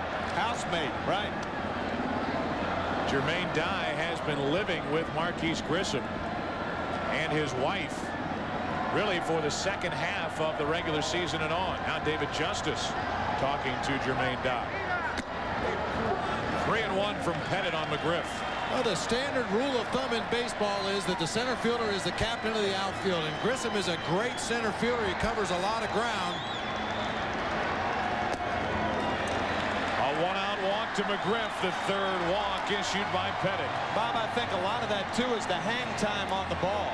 You know the speed of your partner, the guy to your right, and you know the hang time of a ball. You've got to determine whether it's a line drive or a fly ball, and that was a fly ball, and Grissom gets that ball easily if Dye doesn't cut in front of it. A one-out walk to McGriff, and the batter, Javi Lopez.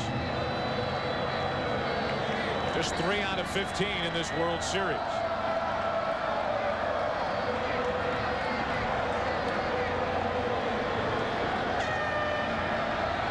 Jones grounded to third, a walk to McGriff, and now the first to Lopez. Fly ball down the right field line is foul. Strike one. That's the fastball Joe Torre wants. The rider inside. Did you notice right field umpire Steve Ripley getting out of the way as that ball was hooking down the first base line, as opposed to the roadblock Tim Welke put on Jermaine Dye last night. 50th pitch of the night coming up for Pettit. And it's strike 2 on Lopez.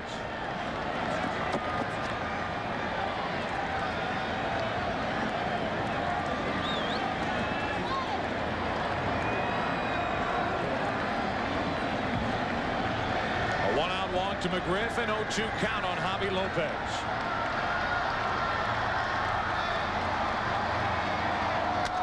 To the right side, might be. Got them both. 4-6-3 to end the fourth. Pettit gets around the walk. We go to the 5th. Game 5. 1-0 New York.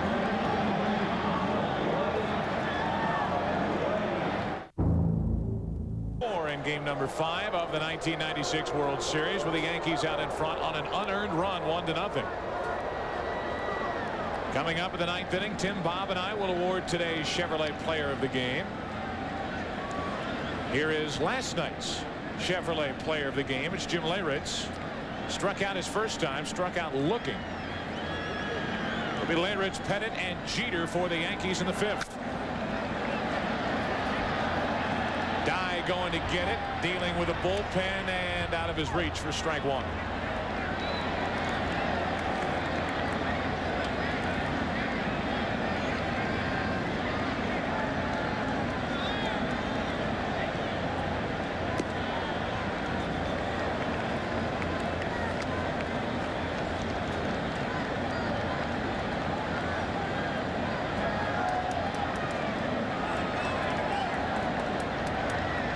Braves in their final game at Fulton County Stadium, and while they thought they might be wrapping up the 1996 World Series, this game, after the last 2 games, very important to the Braves before this series heads back to Yankee Stadium.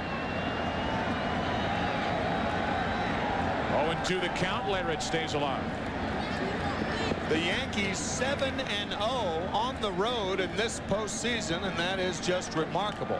By the way, that's their longest road winning streak of the year, even regular season. The 3rd longest streak in postseason history, the 7 in a row. Leyritz steps out. Up to 67 pitches for Smoltz. All those strikeouts will add a lot of pitches to your night's work. 1 ball, 2 strikes. Smoltz led the majors with 276 strikeouts during the regular season. Won 24 games before this year, had never won more than 15. And when he was traded to the Atlanta Braves back in 1987, he was 4-10 at Glens Falls, New York. 1-2 the count.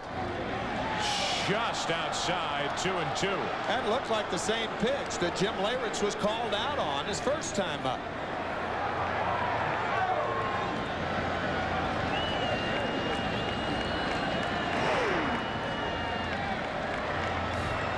That says it all. 2-2 the count.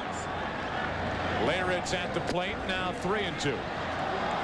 Oh, Smoltz has dropped down sidearm. 3 pitches this at bat to Leyritz. 2 fastballs earlier in the count. Sidearm slider right there, tried to get Leyritz to chase. Full count.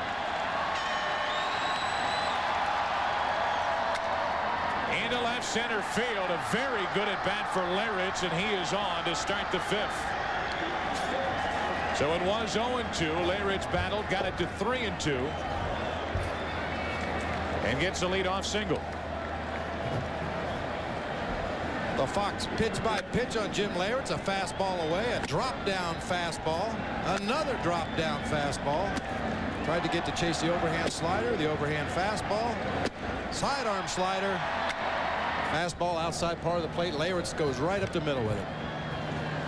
So Leyritz now 3 out of 8. And he allows Pettit a chance to try and bunt.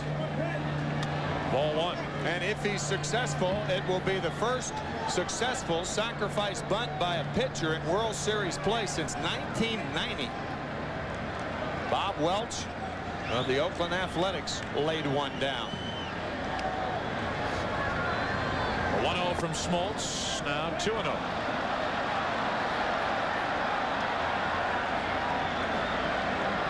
Smoltz a little out of rhythm this inning. He's had to shake off Javi Lopez quite a bit. Actually stepped off the rubber twice during the course of Jim Leyritz at bat. Now a delay as Pettit goes down to talk to the third base coach Willie Randolph.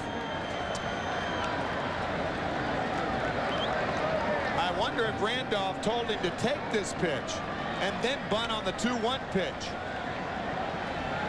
Gonna swing. Wow. 2 balls and a strike as the Yankees change up the old slug bunt. Chipper Jones was almost close enough to shake hands with Andy Pettit. Very unusual for a pitcher who's never had a big league at bat. Back to the bunt in the air. Chipper Jones, the catch, one away.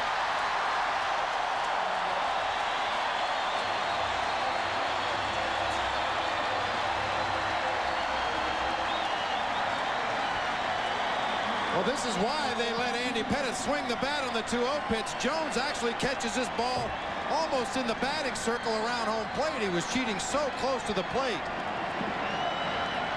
Look where he is when he makes that play. The Yankees could have given Pettit a swing just to keep Jones a little more honest. Yeah, they did on that 2-0 pitch. He didn't bite. Not at all. Yankees went right back to the bunt, and Pettit pops it up. So 1 on 1 out. The runner still at first. And in steps Derek Jeter. 0 for 2, however. Hit a rocket his last time up right at the third baseman Chipper Jones, who is in to guard against a possible bunt. Leyritz at first, 1 out. Strike 1. It looked on that swing like Jeter was going to right field. Whenever a hitter has that inside-out swing, Lopez is sitting outside, and Jeter appeared to be going the other way.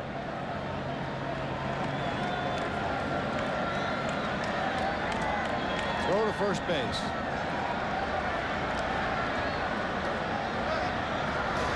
You see a fist, and you see Javi Lopez's thumb come peeking out of that fist. That's the signal to John Smoltz. He wants him to throw a pickoff throw to first base.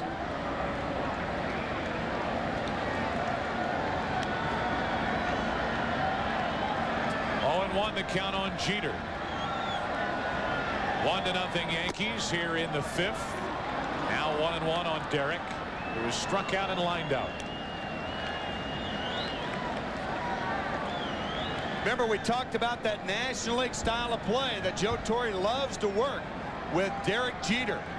Speed of the runner, not a problem here. Strike 2.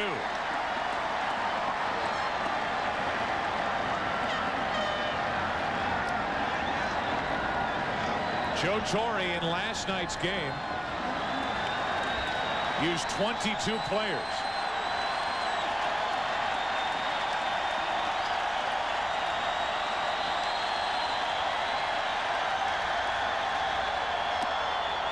2-2. Joe Torre managing back in a National League ballpark, and he used them all, and it worked. Called on his last weapon, Wade Boggs, who drew the bases-loaded walk to put the Yankees out in front for good. That came in the 10th. 2-2 on Jeter.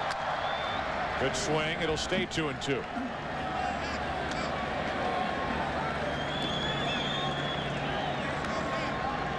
Jeter with the inside-out swing again. Smoltz working him away. McGriff holding the runner at first base. Big hole on the right side of the infield. I think more than any other hitter on either side, Jeter is inclined to go the other way with 2 strikes. 1 on, 1 out. The other way into right. Jermaine Dye, the diving catch. 2 gone.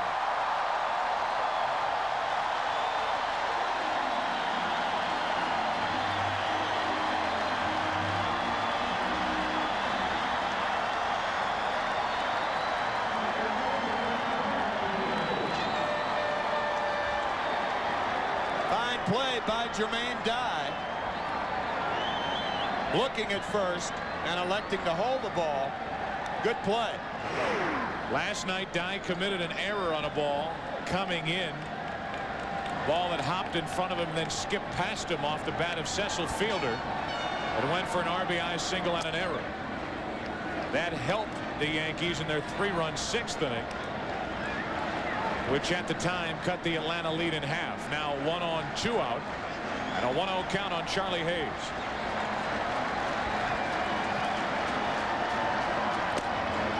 Strike 1.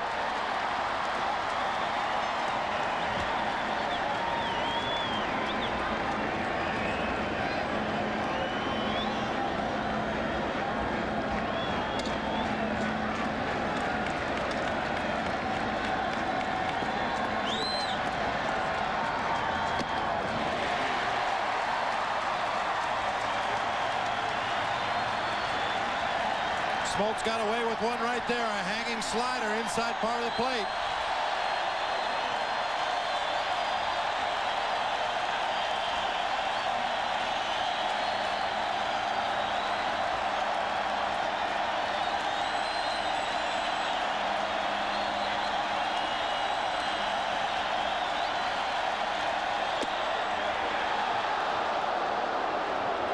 Two and two.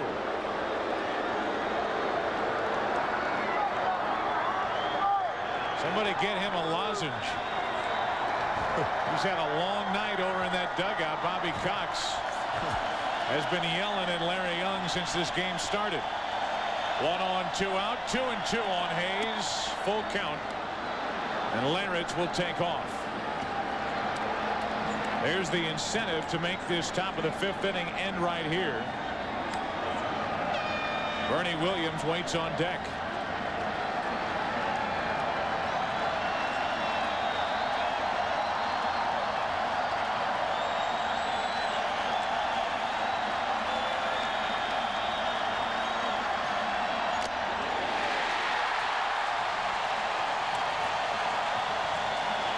Halfway through it in game 5, 1-0 New York. League Baseball's World Series is brought to you by Genuine Chevrolet, the cars more Americans trust. By AT&T, your true choice. And by Advil, advanced medicine for pain. Again, our thanks to the Goodyear Blimp Stars and Stripes for providing tonight's shots. Goodyear Blimps are in their 4th decade of covering live sporting events, and they're here at Game 5 of the 1996 World Series. The Yankees lead by 1 halfway through it. Bottom of the 5th inning, bottom of the order coming up. Andrew Jones, Jermaine Dye, and Jeff Blauser. And mercifully, between innings, we heard our last Macarena in this ballpark. I knew someone would bring that up. Knowing how you love it so. Andrew Jones looks at a strike. Sure that'll make its way across the street. No chance. Jones walked and stole a base his first time up. 1 ball, 1 strike.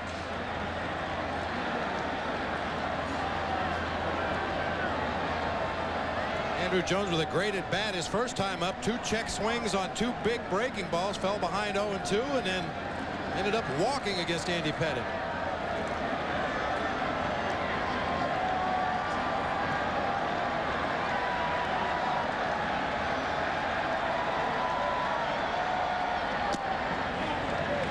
Just low, 2-1.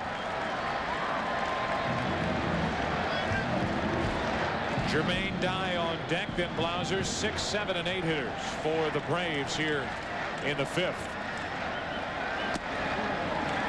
3-1 on Andrew Jones.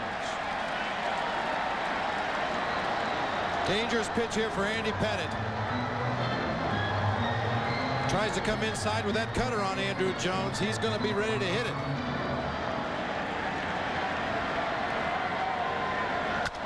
Up the middle, a base hit.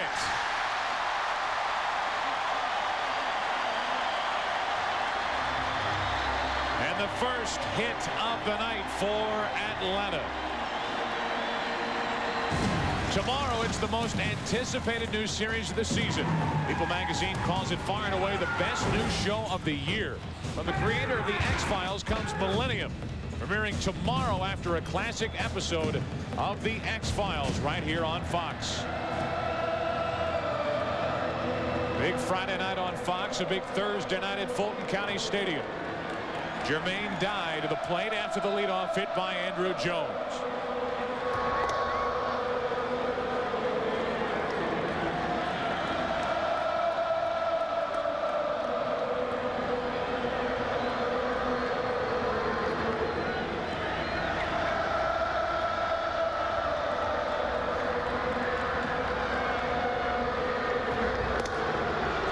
To me like the Atlanta Braves base runners have picked something up in Andy Pettitte's move. Marquise Grissom last inning and now Andrew Jones this inning, reading that move to first very quickly.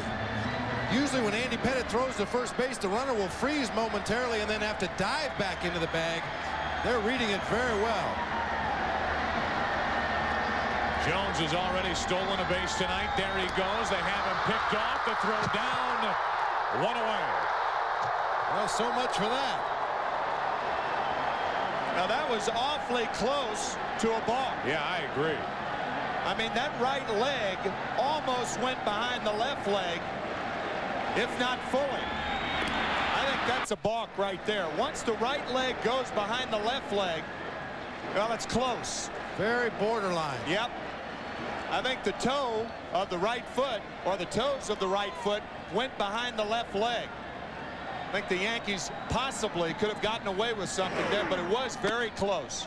Once that right foot goes behind the left leg once again, the pitcher is committed to go home. Caught stealing, 1-3-6. And with 1 out, nobody on, Jermaine Dye pops it up to right. Paul O'Neill is in. 2 out.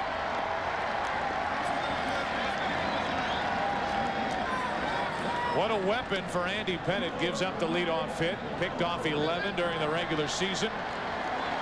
And he catches Jones, leaving too soon here in the 5th.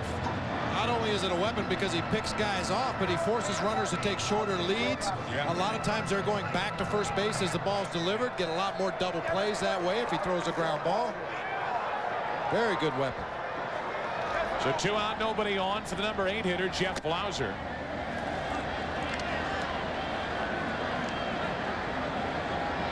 Sitting only 154 in the World Series, came in hitting only 158 in the entire postseason.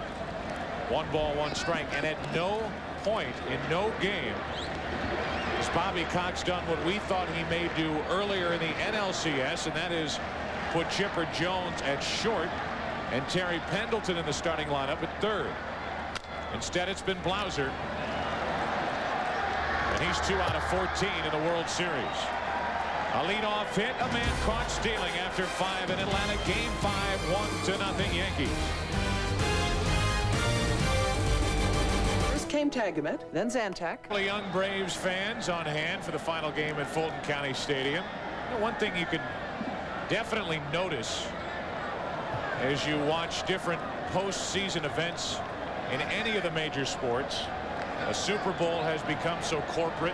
Stanley Cup final has become so corporate. You see so few kids in the stands at those events, but we've had a lot of fun shots of kids in this series already. That's foul down the left field line off the bat of Bernie Williams, and a lot of young people, when they grow old, will be able to say they saw the final baseball game played at Fulton County Stadium. Not only a lot of young kids in the stands, a lot of young kids on the field. Upper Deck tickets today were selling for $550 here in Atlanta. Field tickets selling for $800, and no telling how much money were they requested for box seats. $500 to sit up there, huh? $550. $500, you got a deal. 1 ball, 1 strike. About a 9% discount. Well, this series will go back to Yankee Stadium. Tickets were hard to come by in games 1 and 2. Can only imagine for game 6 and, if necessary, 7. 1 ball, 1 strike on Williams. He pops it foul, strike 2. Cecil Fielder waits on deck. He has the only RBI tonight. RBI double with 1 out back in the 4th.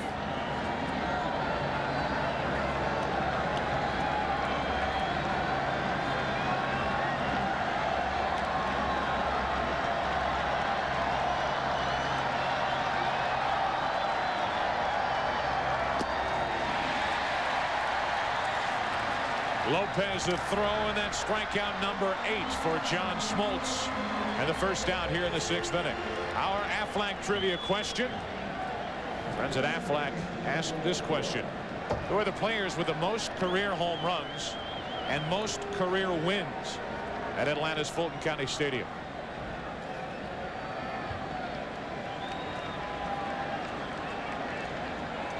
Dale Murphy and Phil Niekro come to mind as 2 guys that could hold those 2 titles. Cecil upstairs, a swing and a miss on strike 1.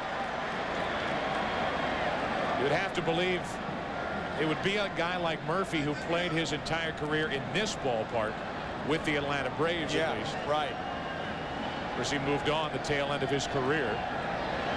1 out, nobody on. Now 1-1 on Fielder. Dale and his wife and 6 children, I believe, probably watching the game from Utah tonight. Dale Murphy was at the game last night. I saw him down on the field before last night's game. Oh.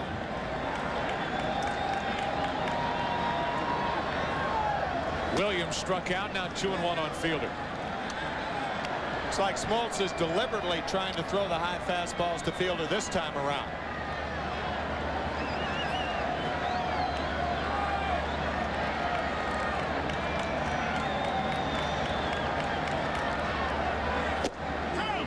Caught the outside corner. 2-2. Well, after what Fielder did with the low inside fastball last time, John Smoltz would be advised to either stay away or stay up.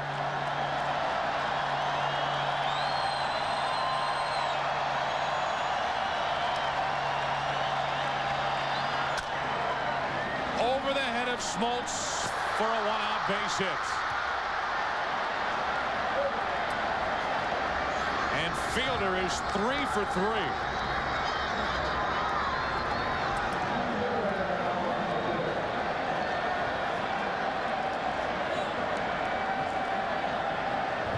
Nice effort by John Smoltz. The chopper back through the box, tries to climb the ladder and get it. The 2 middle infielders looked like they were more concerned about avoiding each other than making a play. Even with Fielder's speed, I don't think they would have had him on that ball. Now Strawberry, 1 on, 1 out. Strike 1 from Smoltz. Joe Torre could have gone the easy route and put Tino Martinez in the starting lineup tonight.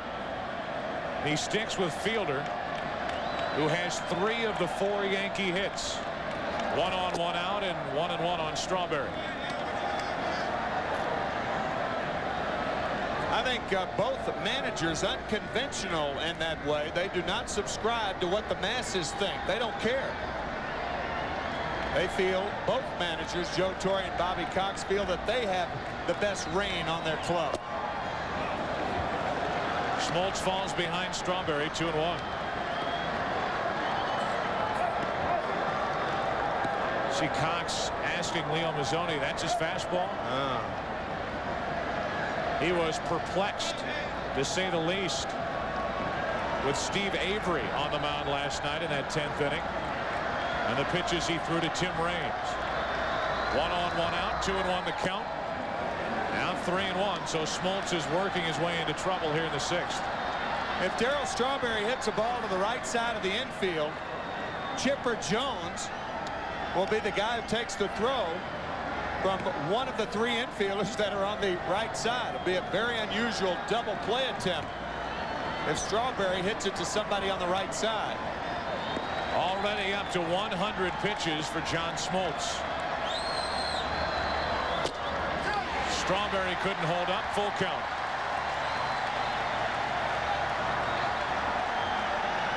Very unusual approach there by Strawberry.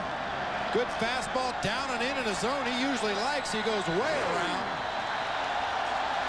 Very tentative approach.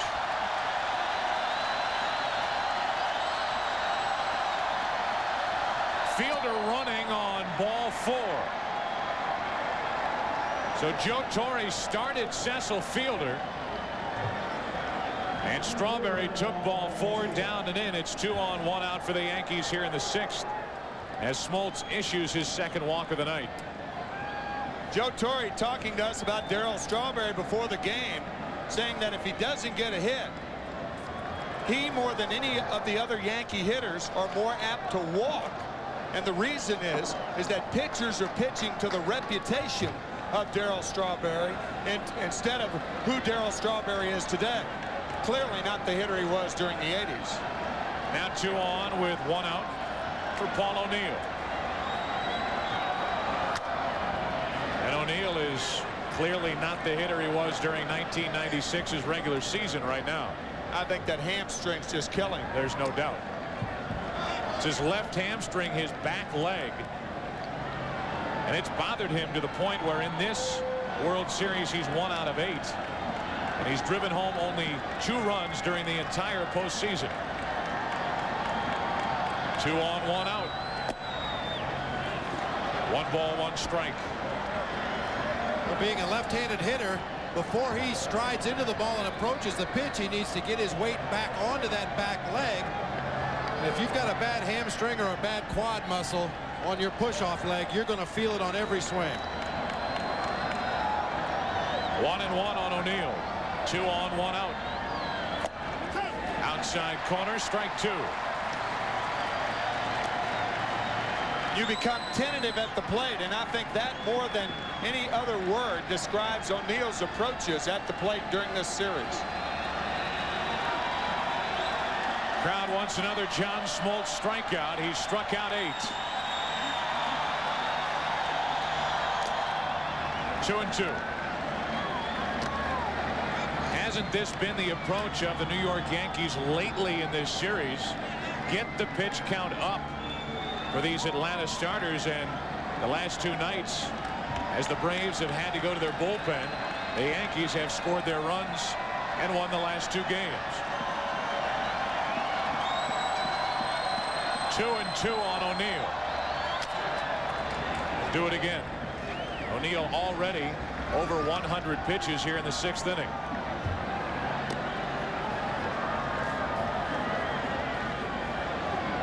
O'Neill with that bad left hamstring, you can see, doesn't really ever get his weight onto that back leg. Just a slight rocking motion, almost as if he's anticipating the pain he's going to feel when he gets that weight back on the back leg. 2-2 on O'Neill. Full count.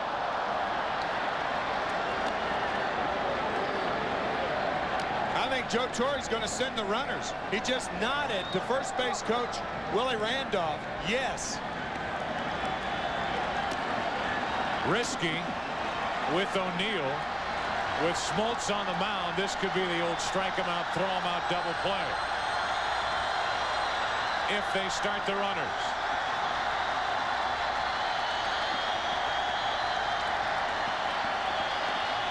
Runners going. Do it again. I think it's a good play because I think O'Neill is probably going to get a fastball, and because he's seen so many pitches from John Smoltz, and because it's the middle innings, he's more apt to put the ball in play on the ground. And if you hit it right at an infielder, it is a double play. But I think sending the runners with a one-run lead's the right play here.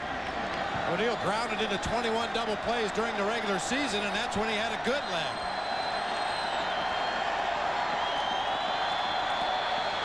Going again. Hard hit to Lemke. They avoid the double play, and it's second and third, 2 out. By sending Fielder and Strawberry, the inning continues.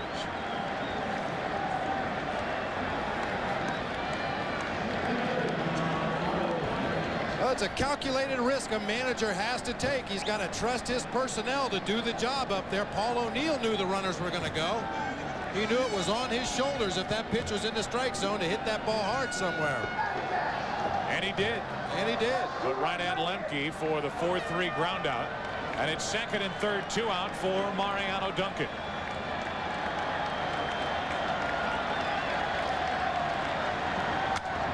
Strike one. Well, the Yankees as a team may be much more patient at the plate against the Brave starters, but Mariano Duncan as an individual, particularly with runners in scoring position, is not going to let anything pass. First pitch swinging in each of his 3 at-bats tonight. Second and third, 2 out. 1-1 on Duncan. Looking for his first World Series RBIs here in 1996. And just his second hit.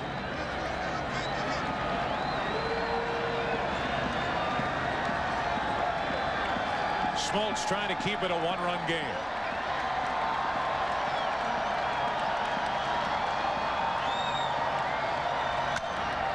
That's out of play for strike 2. 3 straight fastballs to Duncan. John Smoltz led the National League in wild pitches 3 straight years, 92 through 94. Most of them came on the splitter.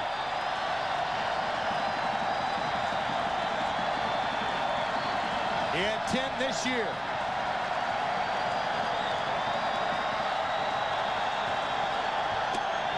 Inning over.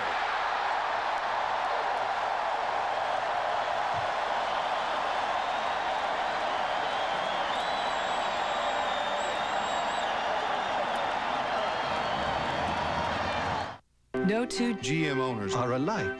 We drive a lot of different kinds of cars. And to the bottom of the 6th inning, Andy Pettitte has allowed only 1 hit so far. There have been 4 World Series one-hitters. Ed Ruleback for the Cubs in 1906. Claude Passot for the Cubs in 1945. Bill Bevins for the Yankees in 1947. And Jim Lonborg for Boston in 1967. Interesting thing about Bevins in 1947, he allowed only 1 hit, which was the game winner. Wow. A 2-run double by Cookie Lavagetto to win game 4. The Yankees went on to win that series 4 games to 3. And then, of course, there's that 5th one. But it's interesting with Bevins. You know, you start talking about one-hitters, talk about no-hitters, talk about perfect game, which of course belongs to Don Larson in 1956, October 8th. Pettitte's had that kind of game after a very rocky start in game 1. Smoltz is on to start the inning with a hit. Forget the one-hitter, and the tying run is on in the 6th.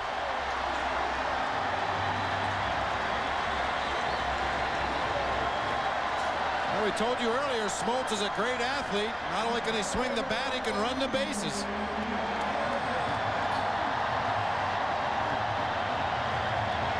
Cut fastball from Pettitte, tries to get inside on Smoltz. He'll have nothing to do with that. Hooks the ball into left field. So the tying run is on here in the 6th inning. Here's Grissom. He struck out and walked.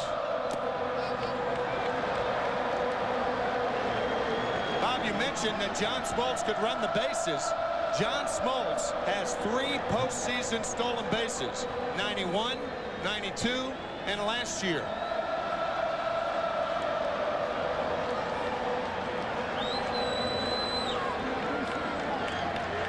Pettit has already caught 1.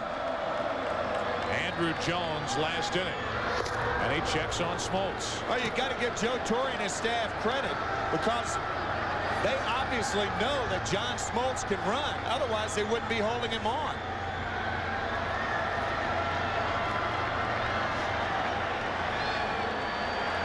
Grissom showed bunt on the first pitch from Pettit. Again, strike 1.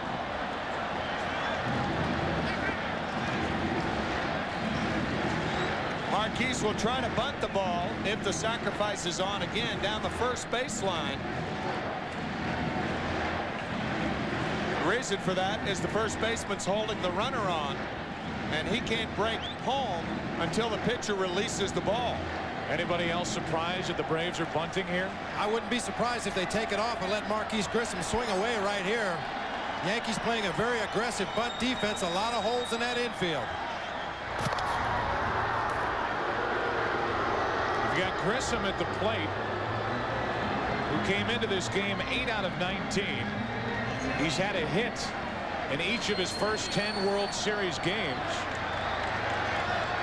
I don't know why you take the bat out of his hands. Now he's swinging, strike 2. Well, sometimes what you do and what a manager will do, he'll help the hitter out by luring the infield in, by getting infield movement. And Bobby Cox has even talked about that. And that's why he puts the bunt on early in the count and then allows the hitter to swing away, as he did with Grissom then. Smoltz a leadoff hit. He's hit the ball hard twice tonight. He's lined to right and singled. Now the 1-2 to Grissom. Base hit left field.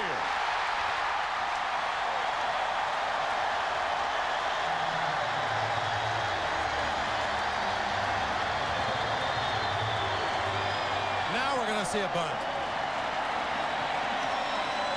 Bet your house on it.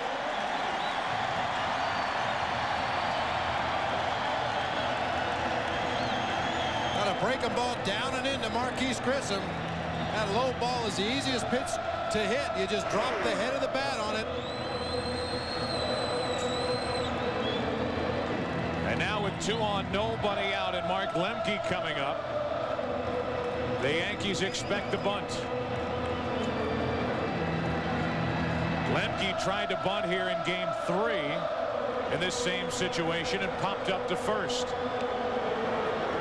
Charlie Hayes out to talk to Andy Pettit as Jimmy Williams talks to Mark Lemke. Now Jeter and Duncan join Hayes and Pettit. The one thing Lemke will try to do is bunt it hard enough to get it by Pettit. Keep in mind that a left-hander is falling toward the third base line, and he makes this play. If he makes the play, he can go to third a lot easier because it's a much easier throw for a left-hander than a right-hander. Well, there's all kinds of conferences going on now. Mel Stottlemyre apparently saw the confusion at the mound. There can be no confusion in a bunt situation. Everybody needs to know where the other players are going to be, know where you're going to try to get the out. Pat Corrales, the first base coach, goes out and talks to the runner, John Smoltz, at second base. All kinds of communicating going on out there. Another thing that certainly would be to the advantage of the Braves, as you mentioned, John Smoltz, a good base runner, and he's a fast base runner. Not only good, but he can run. Tying and go-ahead runs on. Nobody out here in the 6th inning. Yankees leading by 1.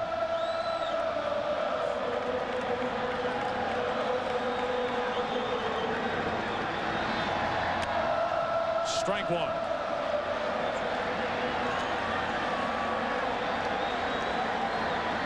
You bet Lemke is fighting himself to get that bunt effort here in game 3 out of his head when he popped it up to the first baseman in a key situation.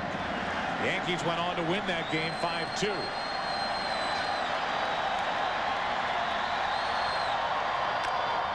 To Pettit. throw to third. Out.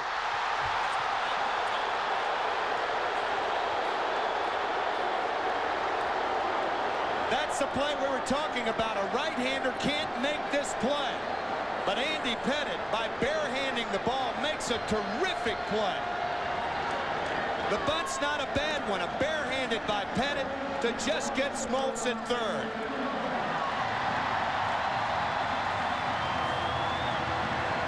Amazing for Andy Pettitte, only 24 years old in his second World Series game. You talk about poise.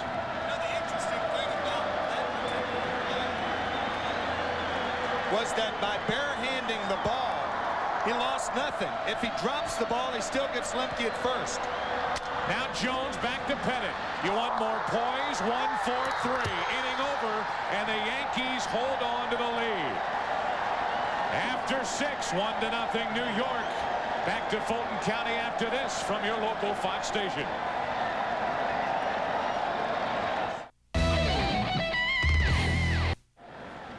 Well, 1-1 from 24-year-old Andy Pettitte. Good play on the bunt. Outstanding on the double play. Makes the transition from the glove to the throwing hand very quickly. A good feed right over the base.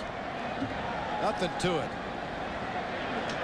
We have played 6. It's 1-0 New York, and Leyritz will lead it off. Smoltz has struck out 9. John's postseason strikeout high is 10, which came in the NLCS in 1993 against Philadelphia, Game 4. The Yankees are having fun. Well, Don Zimmer had a long conversation with Andy Pettitte. I'm sure it was regarding if Jim Leyritz gets on base and he's asked to bunt, what to do if the Braves charge down his throat again. 2-0 on Leyritz. Now 3-0 as Smoltz wanted that call, didn't get it.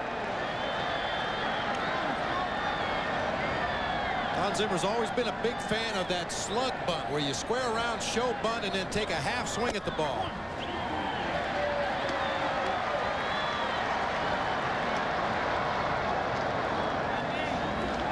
Leyritz leading it off. He's struck out. He's singled.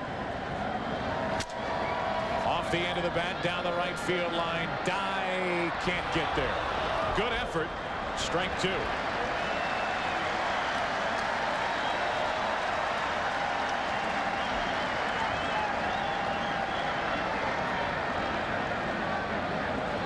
Diving on that sandy gravel over there, you know you're going to come up with some burns on your elbows and knees, but don't leave it on the field. This is the World Series.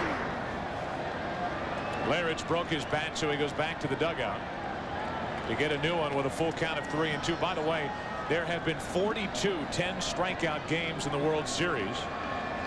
The last one from Steve Carlton in 1980.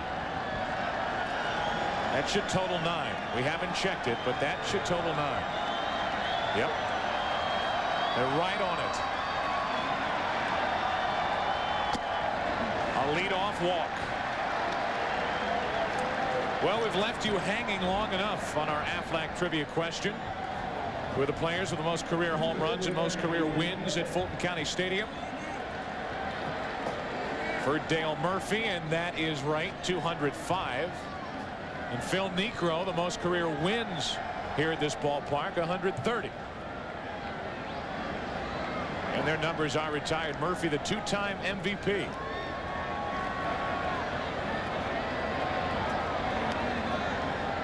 A leadoff walk, and now Smoltz will try to get around it. Pettitte bunting, strike 1. Andy probably saying, well, I tested Chipper Jones the last time. And as we said, close enough to shake hands with him. Chipper Jones catching that bunt in foul territory about 10 feet from home plate.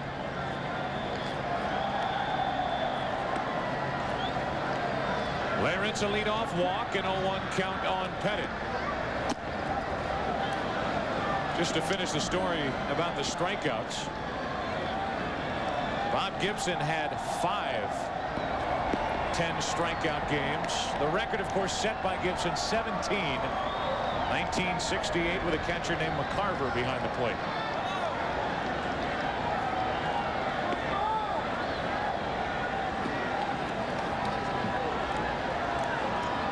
1-1, the count on Pettit. I really think the Yankees should switch up and let Pettit take a swing at this pitch the way the Braves are charging. You get your wish as Leyritz steals second. The Braves fall asleep, and Leyritz, who stole 2 bases during the regular season, gets his first in the postseason. I think that was a delayed steal. Javier Lopez blinded, and you could see the delay of the infielders covering. That would give, nope, he took off right away. It was not a delayed steal. Oh, the left-handed hitter, somebody's got to let him know. Now the bunt to Smoltz, and they have Leyritz hung up. And tagged out for the first out of the inning.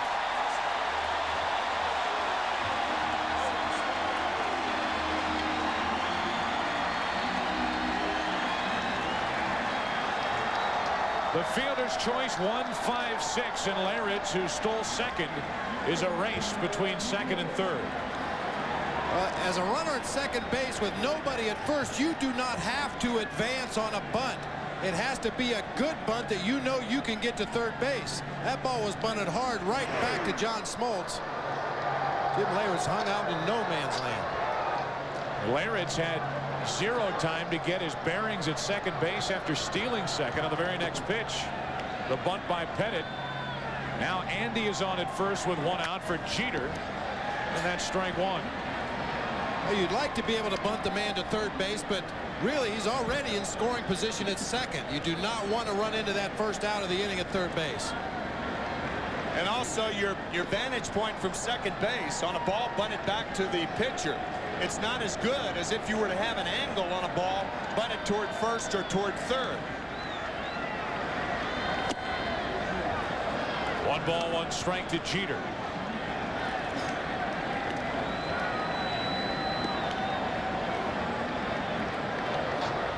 That's a good point, though, Bob. And I think Joe Torre telling Jim Leyritz that you don't have to go if the ball's not a good bunt. To the right side for the double play. Pettit doubled off. 3 unassisted. Bottom of the 7th inning. Time to stretch. Yankees lead by 1. Future. Look to the sun. Sun America.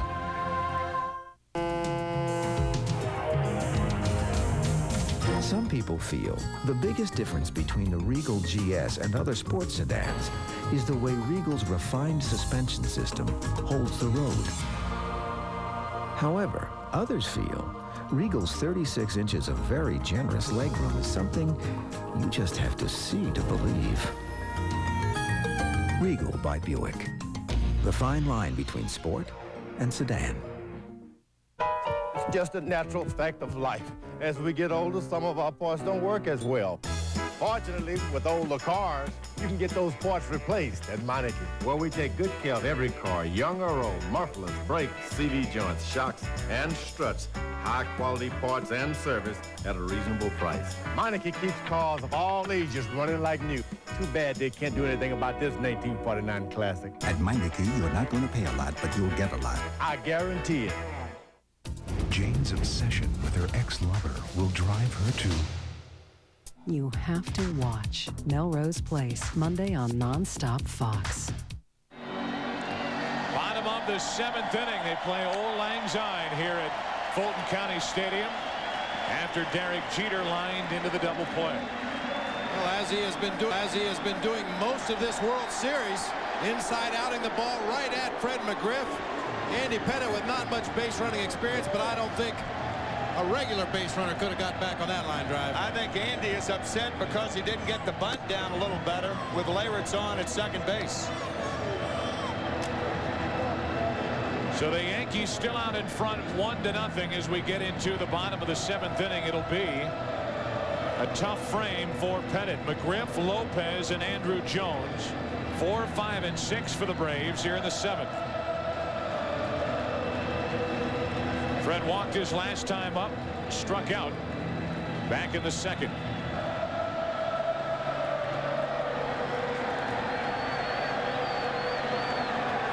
I think particularly out over the plate against the left-hander. Back to Pettit. Through Pettit. Through Jeter. The leadoff man is on.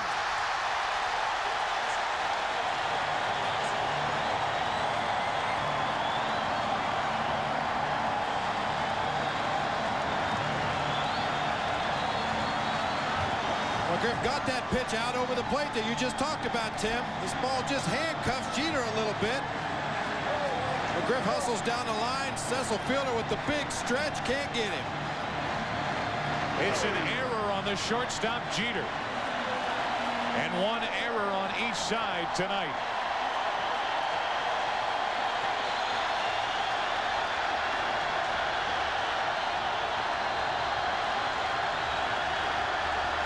Here's Javi Lopez.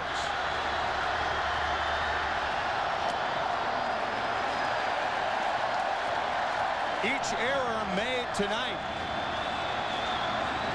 There's that ball hit by McGriff. Pettit tries to go behind his back. Jeter bobbles. Had he come up cleanly, McGriff's out. But both errors that were made tonight made to lead off the inning. The Yankees capitalized. The Braves hope they do. The other error belongs to Grissom. A two-base error on a ball hit by Charlie Hayes leading off the fourth.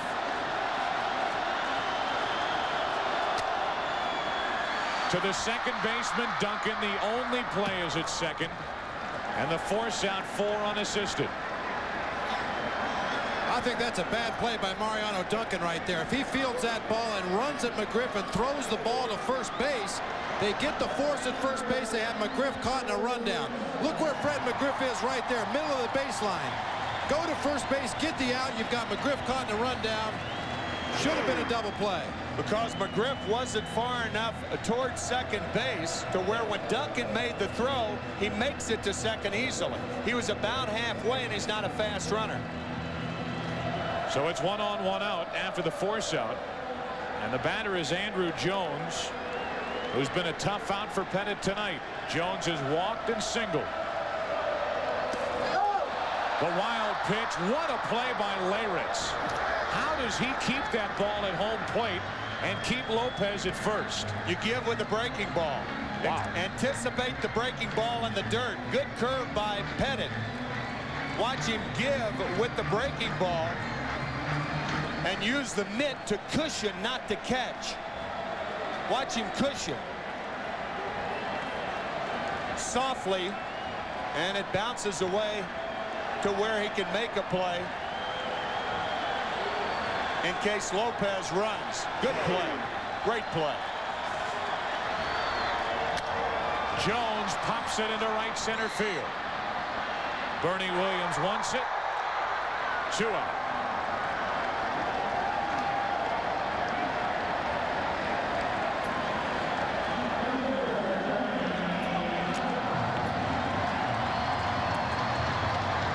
We saw some miscommunication earlier between Grissom and Dye. Look at Bernie Williams. Screaming at the top of his lungs, waving his glove, telling Paul O'Neill, I got it. David Weathers getting ready for the Yankees in their bullpen. 1 on 2 out. Jermaine Dye, strike 1. In case you're wondering about Mariano Rivera, he has appeared in each of the last 3 games. Never in his big league career has he thrown in 4 straight games. And this would normally be his territory of the ball game, a 1-run lead in the 7th inning. Usually Mariano Duncan would be warming up to start the inning. Mariano Rivera, rather. 0-1 the count. 1-1 on Jermaine Dye. Balecki getting ready for Atlanta. That points out the problems right there for the Atlanta bullpen. Balecki was extended last night. He's warming up again here tonight. There's a strike to Jermaine Dye, and it's 1-2. Bobby Cox at least telling us he came into this game not expecting to use Balecki. And he's getting loose here in the 7th.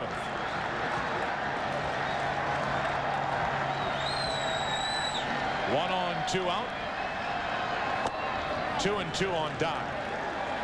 I think unless the Braves get down to John Smoltz' spot in the order and have a chance to score a run, I think you're going to see John Smoltz go back out there. Right. A tired John Smoltz is better than anybody they can bring in out of that bullpen right now.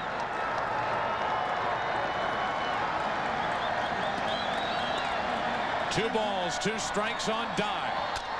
Back to Pettit. Plenty of time. Inning over.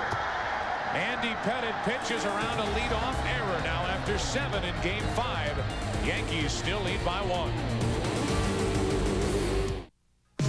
Like a rock, standing arrow straight, like a rock, charging from the gate, like a rock. Last year, more than 6 million people got into a Chevy truck. This year, it'll be even easier. Chevy, the most dependable, longest-lasting trucks on the road. There's a scholars team I practice with. Each one is out to prove that they can hit the Ryan Express. After a day of fastballs, it's Advil for me. Nothing has shown me that it works better or lasts longer than Advil. I love that sound. Advanced medicine for pain. Leaves aren't the only thing falling. During Sears Days, our prices are the lowest of the season. Like your choice of these Craftsman power tools, just $27 each. Or this Craftsman Mechanics tool set for just $98. So get to Sears Days and rake in the savings. 10 million patient years of information flow through United Healthcare. Information that has led to the most innovative health plans in the business. Plans that let you choose your own doctor, that help prevent problems before they start, that give you someone to talk to at 3 a.m. Plans that treat you not as somebody to manage, but as the manager of your own health.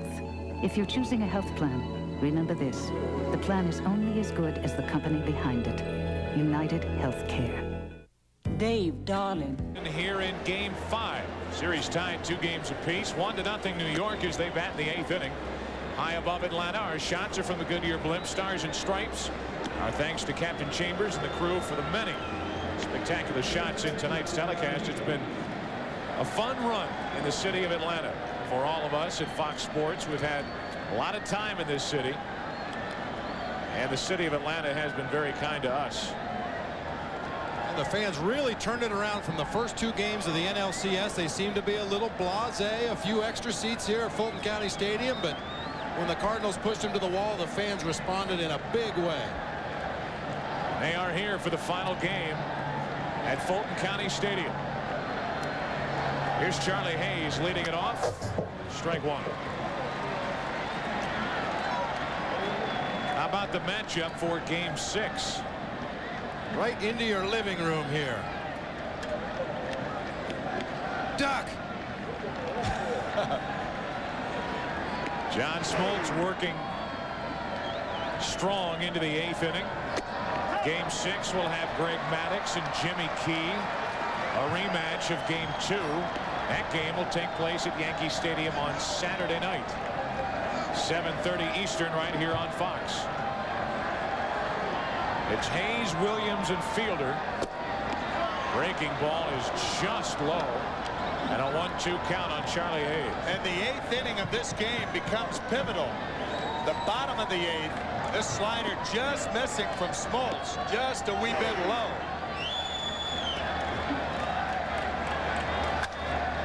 That's down the right field line in trouble. Jermaine Dye, another fine catch.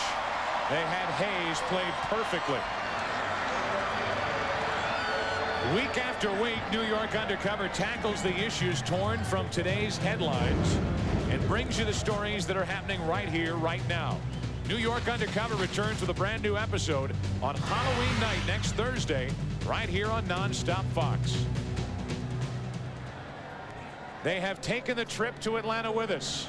Michael DiLorenzo and Malik Yoba, the stars of New York Undercover. Bernie Williams gets into one to right. Jermaine Dye back to get it 2 out.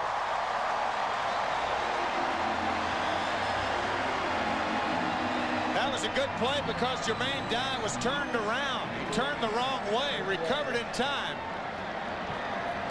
Fortunately, did not have a lot of hang time. See him turn right there. Turning to his left. Now spinning around to make the catch. Good play.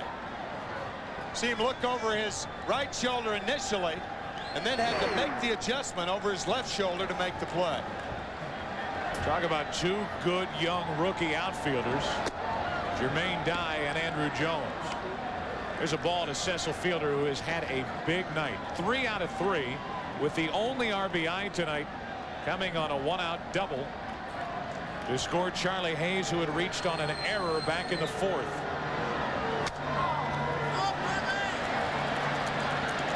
Back behind home plate and out of play. 1 ball, 1 strike. Joe and Bob, the reason I was talking about the bottom of the 8th inning, if Andy Pettitte can make it through the bottom of the 8th and Wetland could save it, the Yankees go home 3-2. You have a rested Mariano Rivera for Saturday night, and Joe Torre can go back to that 6-2-1 to even the odds against Greg Maddux, who was spectacular the last time at Yankee Stadium. And there's Wetland loosening up.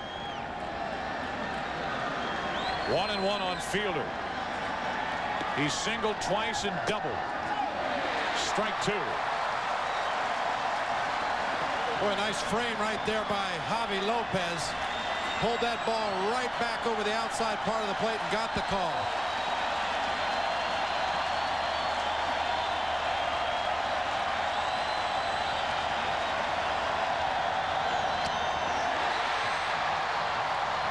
That's number 10. And that ends the top of the 8th inning.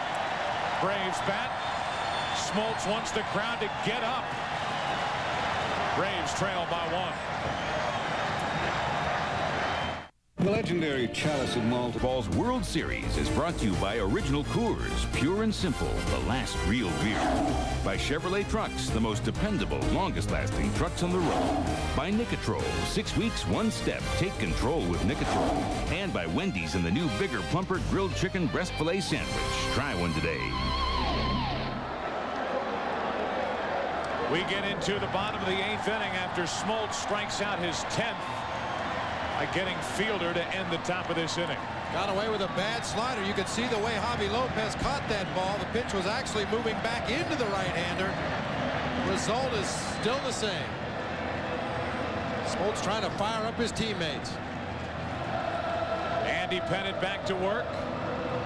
New first baseman Tino Martinez takes over for Fielder. Blauser. Ball 1. You wonder if this is the last start as an Atlanta Brave for John Smoltz. Probably not, but he'll be a free agent at the end of the year. Into left field.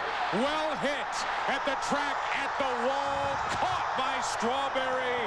1 away in the 8th.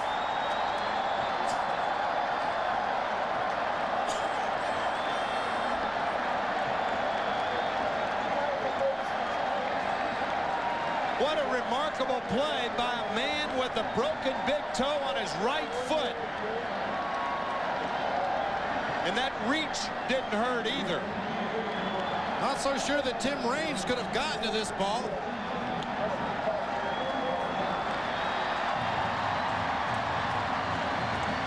Mel Stottlemyre, the pitching coach, cheerleading for his pitcher, but you really have to be impressed with the 1996 World Series turned in by Darryl Strawberry. Absolutely. The running catch literally at the wall to Rob Blauser now. Mike Mordecai off the bench. He'll hit for Smoltz. A 6'6" frame and a wingspan like an eagle. Catches the ball right before crashing into the wall. To the shortstop Jeter. It eats him up. Still got him. 2 gone.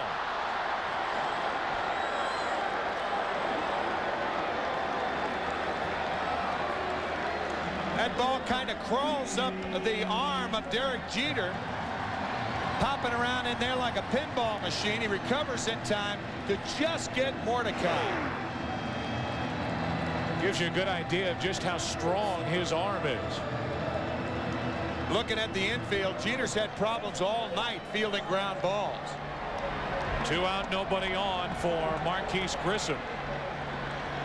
Wohlers getting ready for Atlanta out of their bullpen, and He will take over in the 9th inning. Smoltz lifted for the pinch hitter Mordecai. Now Grissom 1 out of 2 with a walk and a single. Up the middle and through for a 2-out base hit.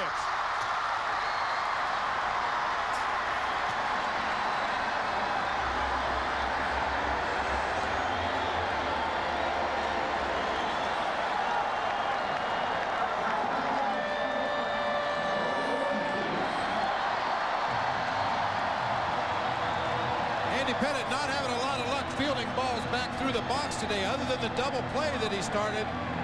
He's trying to field one behind his back, and that time I think he was fooled. The ball wasn't hit as hard as he thought it was.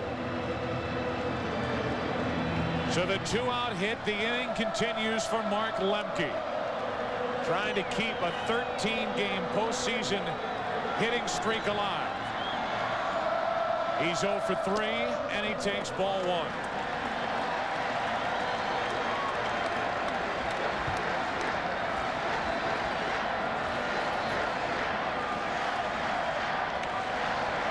Run at first for Atlanta. And Pettitte gives Grissom a look. Grissom has 1 stolen base in this game. The other stolen base by Andruw Jones. Count in Mark Lemke's favor. See if Bobby Cox has Lemke take a strike and allow Grissom to steal.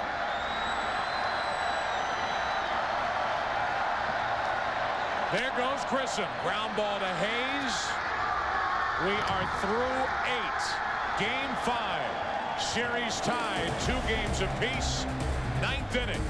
Wohlers in. Yankees up by 1. Critics have... Tonight in the 4th inning. That's it. Yankees hanging on 1-0 into the 9th. Bobby Cox was livid. One of the few times he ever gets mad at Mark Lemke, but he was very upset that Lemke didn't take that strike to give Grissom a chance to steal the base. Grissom was running on the pitch, and Lemke grounded to third. Now Wohlers back to work. Strawberry leads it off.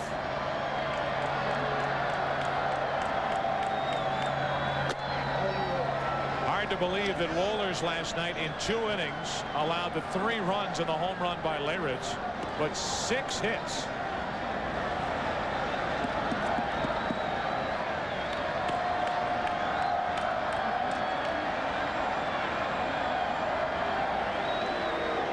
Strawberry tonight has made his presence felt with that catch in left.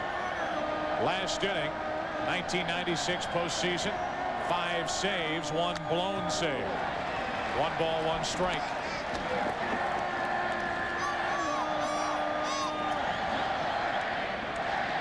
O'Neill next, and then Duncan.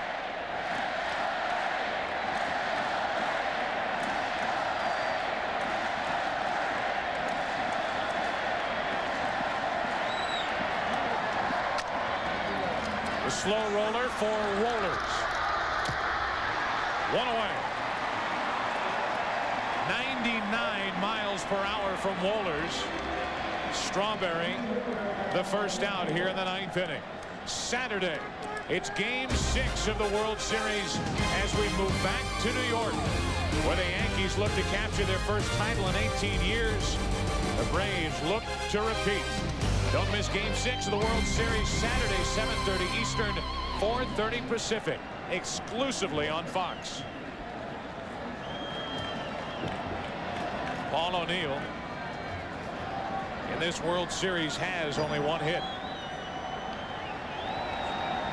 1 out of 9. Ball 1. Usually those balls that come in about 99 go out at about 8. That's what that ball Strawberry hit. It's about 8 miles an hour going down to first. Wohlers made a good play. Yeah. Leadoff man retired. This may be enforcing as you look at Wetland getting ready out in the Yankee bullpen. Interesting what will happen in the bottom of this 9th inning with Chipper, Jones, and McGriff, the first 2 scheduled hitters. Jones better from the left side, McGriff a left-hander. Pettitte may start the bottom of the 9th inning.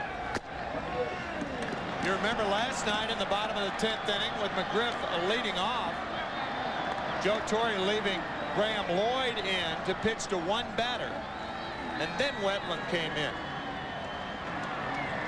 Wetland is just now starting to toss lightly out of the bullpen. 3-1 the count on O'Neill.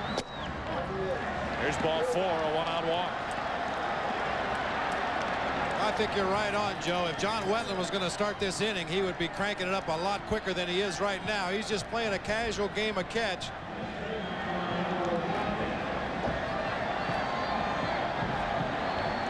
Pettit has allowed no runs on 4 hits. Also pitched around an error in that 7th inning. And he has 2 complete games this year during the regular season and only 1 shutout. 1 on, 1 out for Mariano Duncan.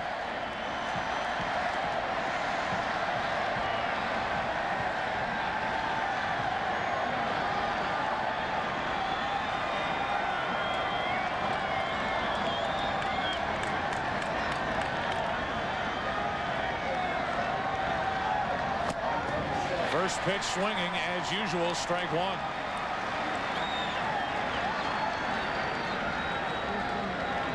Bobby Cox defended his decision to bring Wohlers in last night in the 8th inning, saying I could pitch him 2 innings tonight and he'd be ready for tomorrow's game. Well, he pitched 2 innings last night, and here he is in game 5.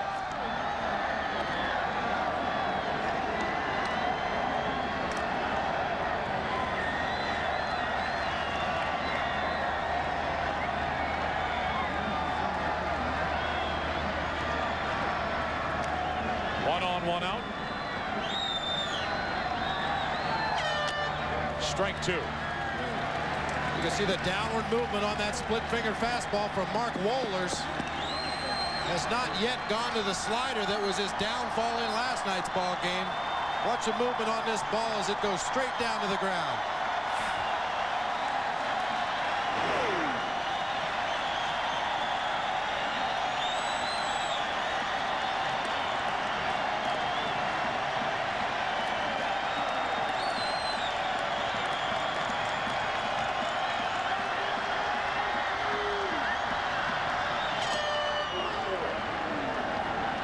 Two.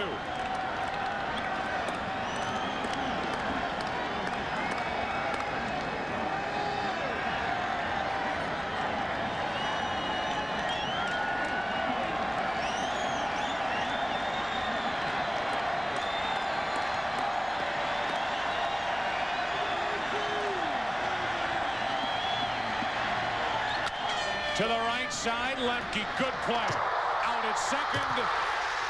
Safe at first.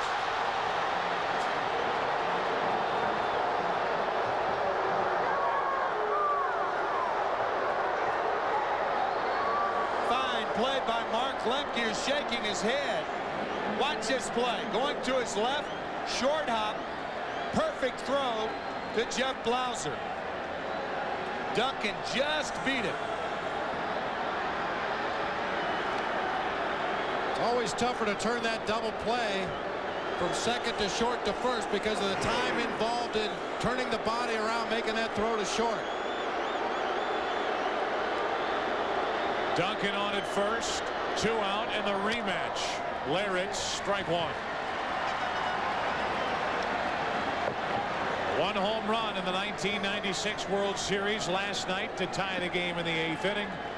A 3-run shot against Wohlers, and I wonder how many sliders you'll see. Nada.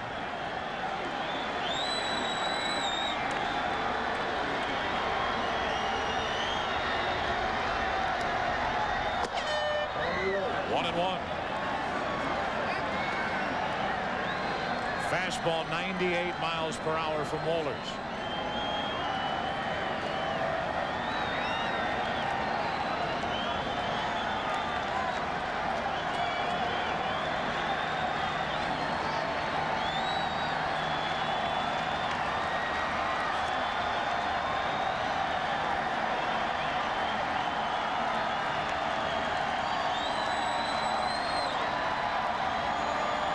Duncan stealing second.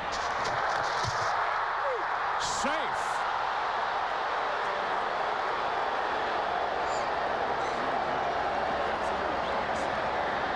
Now nobody's on the on-deck circle, so that's why Bobby Cox is going to make Joe Torre go to somebody else or have Andy Pettitte hit for himself. Looked to me like Mariano Duncan is out. His lead foot goes over the bag. Blauser tags his back leg. Yeah. The throw was in the dirt. A nice pick by Jeff Blauser, but Duncan with the lead foot goes right over the top of the base. Blauser applies the tag to the back leg, but the Yankees get the safe call. Now the wild pitch on ball 4 of the intentional walk, and it's first and third, 2 out.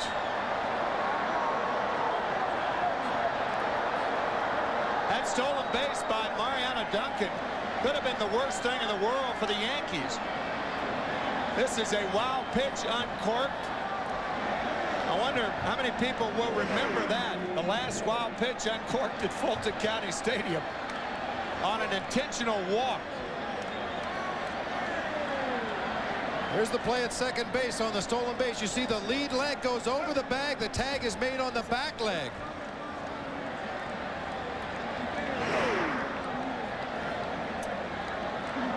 But Duncan was called safe, and your point, Tim, the stolen base takes the bat right out of the hands of Leyritz. After the intentional walk, it's first and third because of the wild pitch. And here's what Joe Torre thinks of Chipper Jones and Fred McGriff, who will bat in the bottom of this 9th inning. He'll stick with the left-hander, Andy Pettitte, not to hit, but to pitch. And had Duncan stayed at first, then Jim Leyritz, who homered last night, has a chance to hit. But by stealing, they walk Leyritz intentionally, and Pettitte has to hit. Choked way up on the bat. Strike 1.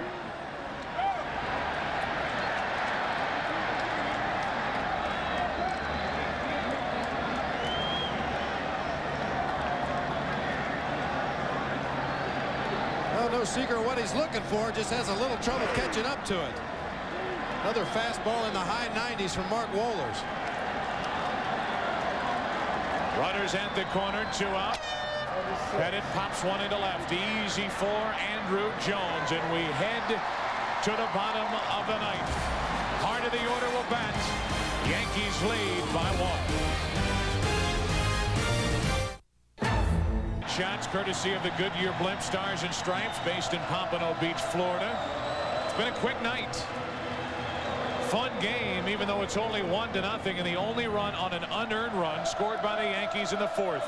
Pettitte back to work. Bottom of the 9th inning. Chipper Jones looks at ball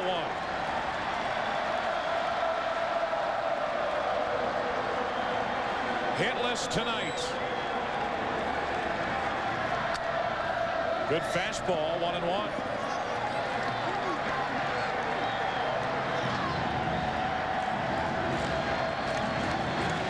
Luis Sojo takes over at second base for Mariano Duncan. Strike 2. The last complete game shutout in World Series play was in 1993, Game 5. From Curt Schilling over Toronto, 2-0, but you wouldn't expect the complete game tonight. Pettitte likely in there for the first 2 hitters.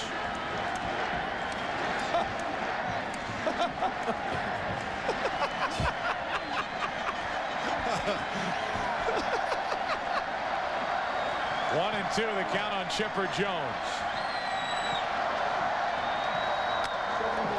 Base hit. Jones digging for second. He's there with nobody out.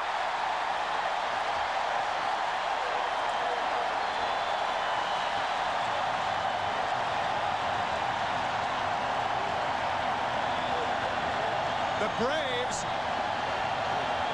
seeing the Yankees in their prevent a double defense. Hayes toward the line, the outfield deep, and Chipper Jones gets a double. Good base running by Jones.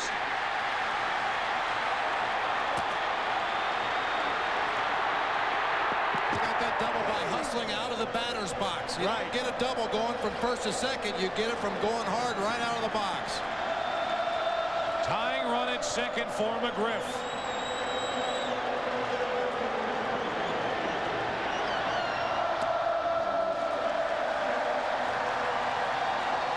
Hitless tonight. He's driven in 6 during the World Series.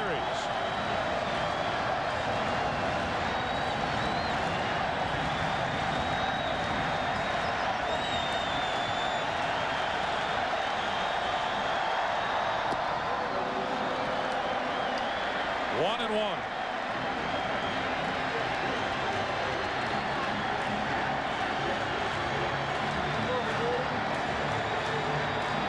Luis Sojo and Derek Jeter talking about the signs behind second base. So over to talk to Jeter, asking him what is Leyritz putting down, just to make sure. You got to be thinking this is the last batter for Andy Pettitte in this ball game. Javier Lopez on deck, and Wetland getting ready in the Yankee bullpen.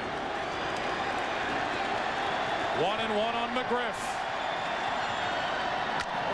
To the right side, the runner advances to third, and Martinez will take it himself. 1 away.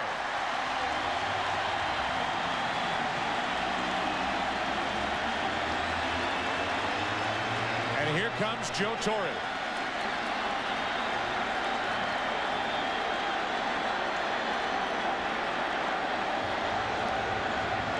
Wetland and Weathers getting ready. It'll be Wetland. Pettitte gone. What an effort.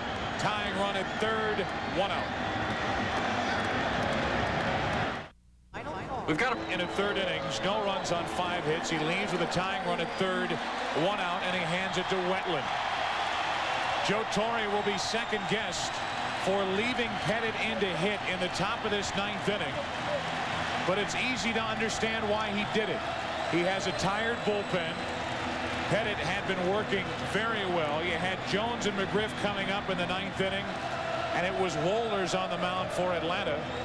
Not easy to bank on a hit against Wohlers. Chipper Jones, a hustling double to lead off the inning. McGriff tapped to first. Tying run at third. 1 out. The infield in with Javi Lopez at the plate. Right at Hayes. Jones holds at third. 2 out.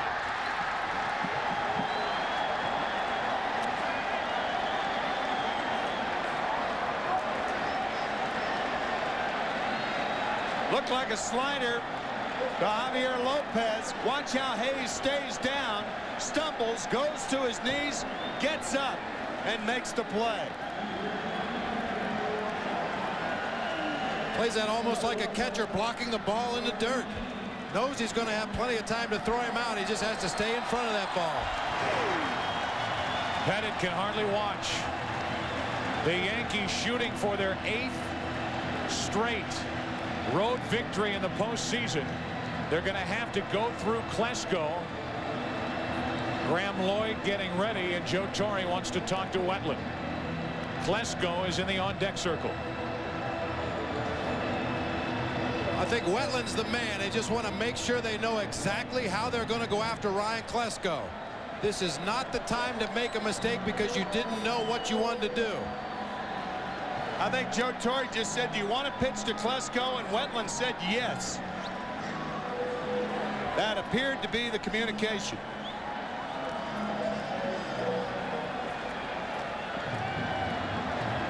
Tying run at third. 2 out. And Ryan Klesko off the bench for Atlanta. The alternative would have been a very gutsy move by Joe Torre. Walk Klesko and pitch to Jermaine Dye. Here is the alternative. And by doing this, you're putting the winning run on base. So Joe didn't ask him if he wanted to pitch to him. He asked him if he wanted to walk him. There was that pensive delay on Wetland's part. And he finally said, yeah.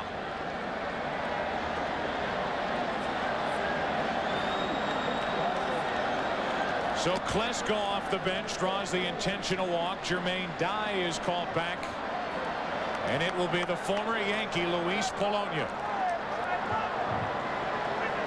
I think Bobby Cox in this situation, not only going with the left-hander against the right-handed pitcher, but realizing that Polonia with good speed could beat out an infield hit and tie the game.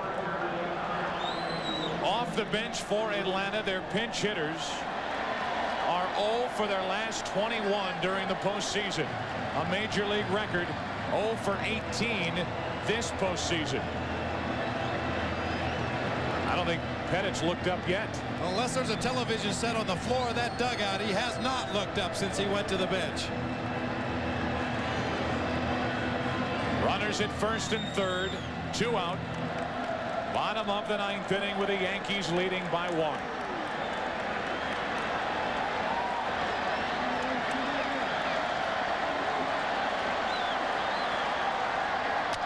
Strike 1. Polonia, a very good low ball hitter. Sure enough, Wetland starts him out with a fastball. One of those situations in a game where you go right to a hitter's weakness and stay there.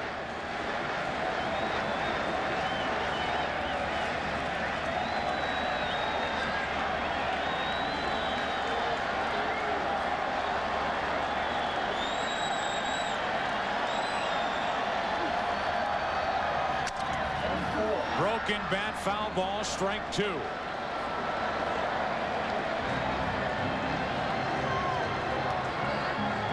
Another high, hard one from John Wetland. Running that fastball right in on Louis Polonia's hands, shattering the bat. Leyritz out to talk to Wetland. The Yankees trying to keep their road winning streak alive and push it to 8. Trying to take a 3-games-to-2 advantage as this series heads back to Yankee Stadium. Game 6, Saturday night. The 0-2. Polonia stays alive.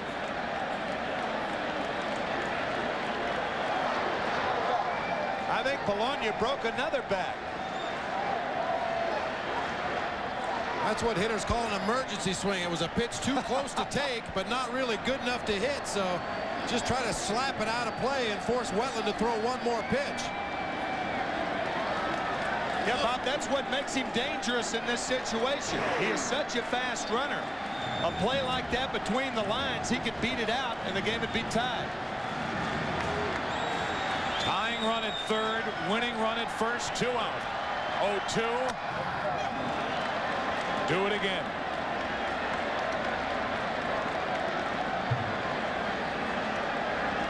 What a start for 24-year-old Andy Pettitte tonight. Matched up with John Smoltz, the postseason veteran. Pettitte won 8 1/3 shutout ball.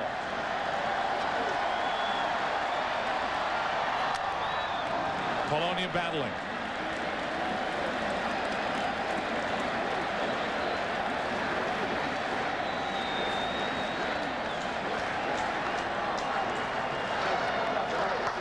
After the first 2 games of this World Series, the Braves were up 2-0. People were calling it a mismatch. The Yankees are 1 out away from going back to New York with a 3-2 lead. Runners at the corners, 2 out. Still an 0-2 count on Polonia. And the Braves 90 feet away from tying it.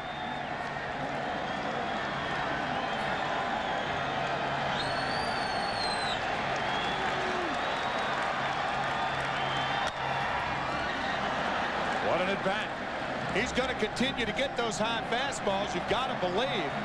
You can't waste a pitch here in the dirt because of the chance of a pass ball wild pitch. Steady diet of high fastballs. Polonia doing a good job of fighting them off, but just not quite able to get on top of it and put it in play. Polonia has fouled off 6 straight. 0-2 from Wetland.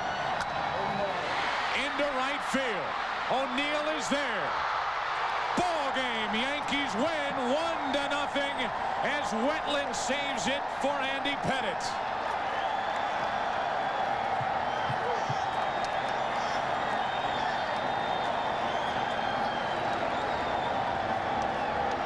What a play by Paul O'Neill to end it.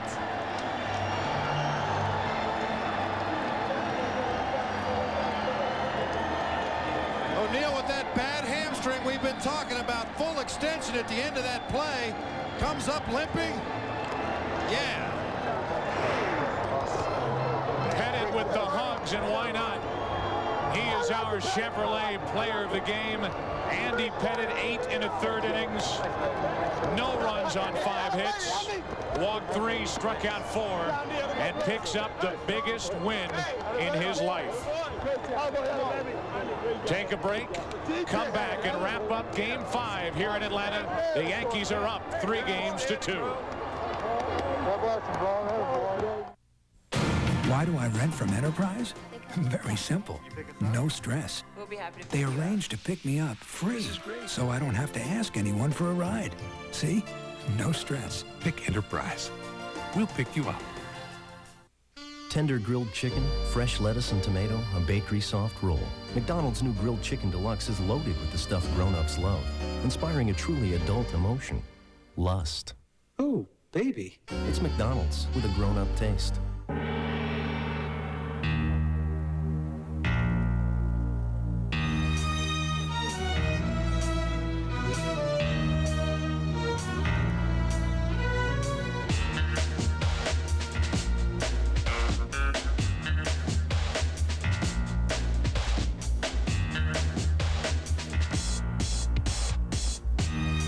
The Fifth Pocket.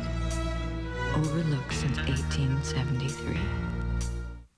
I'm always petrified of the first kiss because I know it could make or break my life. And I'm almost always disappointed. Not because I don't like kissing, because I like kissing. Kissing's good. It's just I only like it with 1 out of 1,000,000 girls. So what I do is I try, I fail, I try, fail, try, I fail. Be choosy, be chosen, just be. CKB, the fragrance for people, Calvin Klein. If you're looking for the fastest racers on Earth, this is where you'll find them. Ridge Racer Revolution, powered by Namco. We at Dr. Pepper never thought anyone would duplicate our one-of-a-kind taste. But someone finally did. We did. Discover what millions already have, the great taste of Diet Dr. Pepper. In the Yankee 1-0 win in Game 5, 24-year-old Andy Pettitte out-dueled one of the best postseason pitchers in the history of baseball, John Smoltz. The biggest win of his life. Standing by with Andy Pettitte is our Steve Lyons. All right, Joe, thanks a lot. Andy, this game was so big for you guys. You didn't have much of a bullpen down there. What did you do differently today than you didn't do in Game 1? Well, tonight I just had a good sinker going, and that was pretty much all I threw. I haven't thrown the ball like that all year, and tonight we just went with nothing but sinkers, and it was unbelievable. I haven't pitched like that the whole season. Chipper leads off the 9th with the double. You get into the dugout, and there's a towel over your head. You didn't look like you wanted to see anything after that. Well, I just been praying for John. I prayed for him all year whenever he comes in and closes the game out, and I was just hoping one more time he'd get one for me. Now, fundamentals have been a big key to this series. So far, the Braves haven't done it, and you guys have made it. You come up with a big play on that bunt play by Lemke in the 6th. Were you sure that you had Smoltz at third when you turned to throw? Well, I just knew, Jimmy had told me if he bunts it back to me, if it's coming back pretty hard, to go to third, and I tried barehanding it, and I just went for it. I knew, and I just tried making a good throw and tried getting him. What is the deal with this ball club? You're now 8-0 on the road. It's tremendous. You almost go home to a home field disadvantage. I don't know. I've been telling everybody, I don't know if we get a little too hyped up or a little too pumped up at home, the excitement of the stadium and the crowd, and we just need to figure out some way to, bring it down a notch and relax and play our game. All right, excellent job, Andy. We'll be back with some more World Series coverage. In fact, we're going to go over to Chip Caray right now. Chip? Okay, Steve, thank you very much. What a way to close out this great ballpark, Atlanta Fulton County Stadium.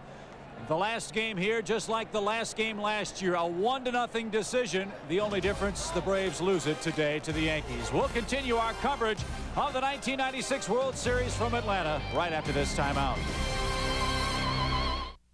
So I pull into this gas station. Oh, classic oversqueeze. Watch this. Release the hounds.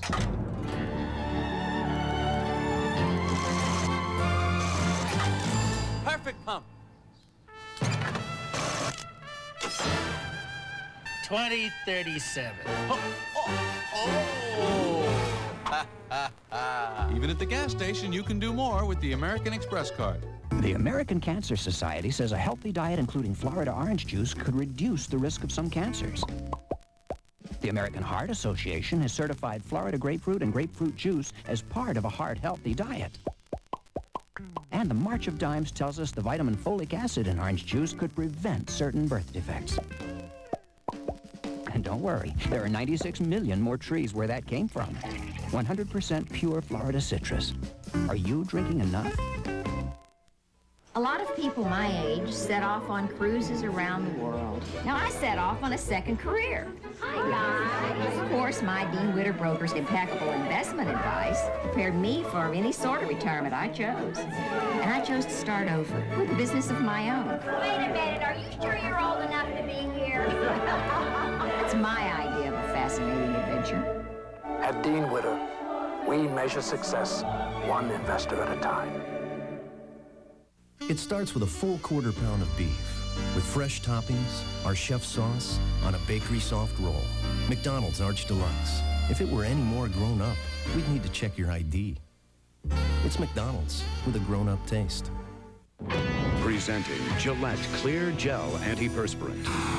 A clear, clean gel that goes on smoothly with no white residue. For powerful all-day protection, Gillette Clear Gel Antiperspirant.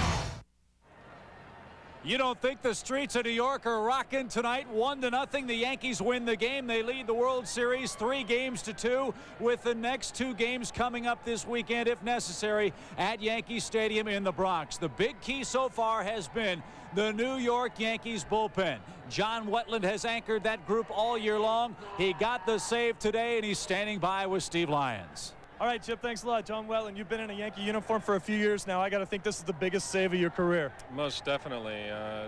You know, obviously coming in such a big game in the World Series, and the fact that it was a real tough one, too, a guy on third and one out, you know, put the pressure on. Polonio comes up, hits the ball in the gap. Looked like the ball took off on a kneel a little bit. Were you afraid that he might not make that play? I was afraid when I let go of the ball. I knew that I didn't really put the juice on it that I wanted to, and it kind of came out funny. And you know, I was looking for him to hit the ball in the air. He was behind on all the fastballs, and I didn't want to make a mistake with a break-in pitch. And he hit it in the air all right, and almost hit it in the air a little too good. All right, nice job, John. Chip, let's go back to you.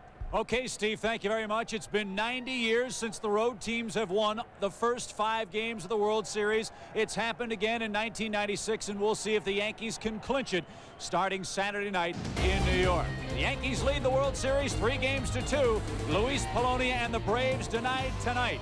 We'll have more in a moment. Can't believe he broke it at the company picnic. Incredible. Our employee health plan covers him, right? Not deductibles or co-payments. So he has to lay out his own money. Your health plan can work better with Aflac. Supplemental insurance from Aflac helps cover the unexpected costs of recovery so you can give your employees the protection they need and deserve. Any ideas? Yeah, Aflac. Aflac, insuring over 40 million people worldwide. By the way, Father, I had the most delightful meal yesterday. Really now? Freshly baked with a flaky crust, juicy chunks of chicken, lovely peas, lovely carrots. Glory be, what was it? Chicken pot pie. Pot pie? At KFC, our chunky chicken pot pie is so good, some people may never believe it. I'll be seeing you in confession, Michael. To make you a believer, for a limited time, our chunky chicken pot pie is just $2.99.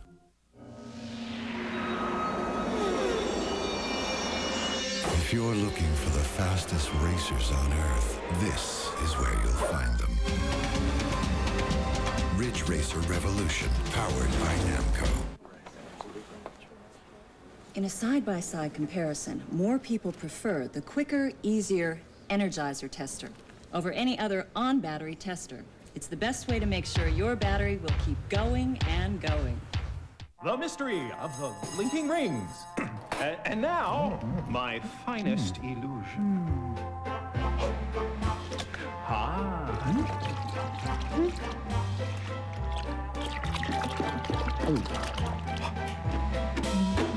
Voila! Empty! Thank you! Thank you very much. Thank you. Oh, no, please don't get up. You're too kind. Thank you. It's not necessary for you to... Got milk? Ow!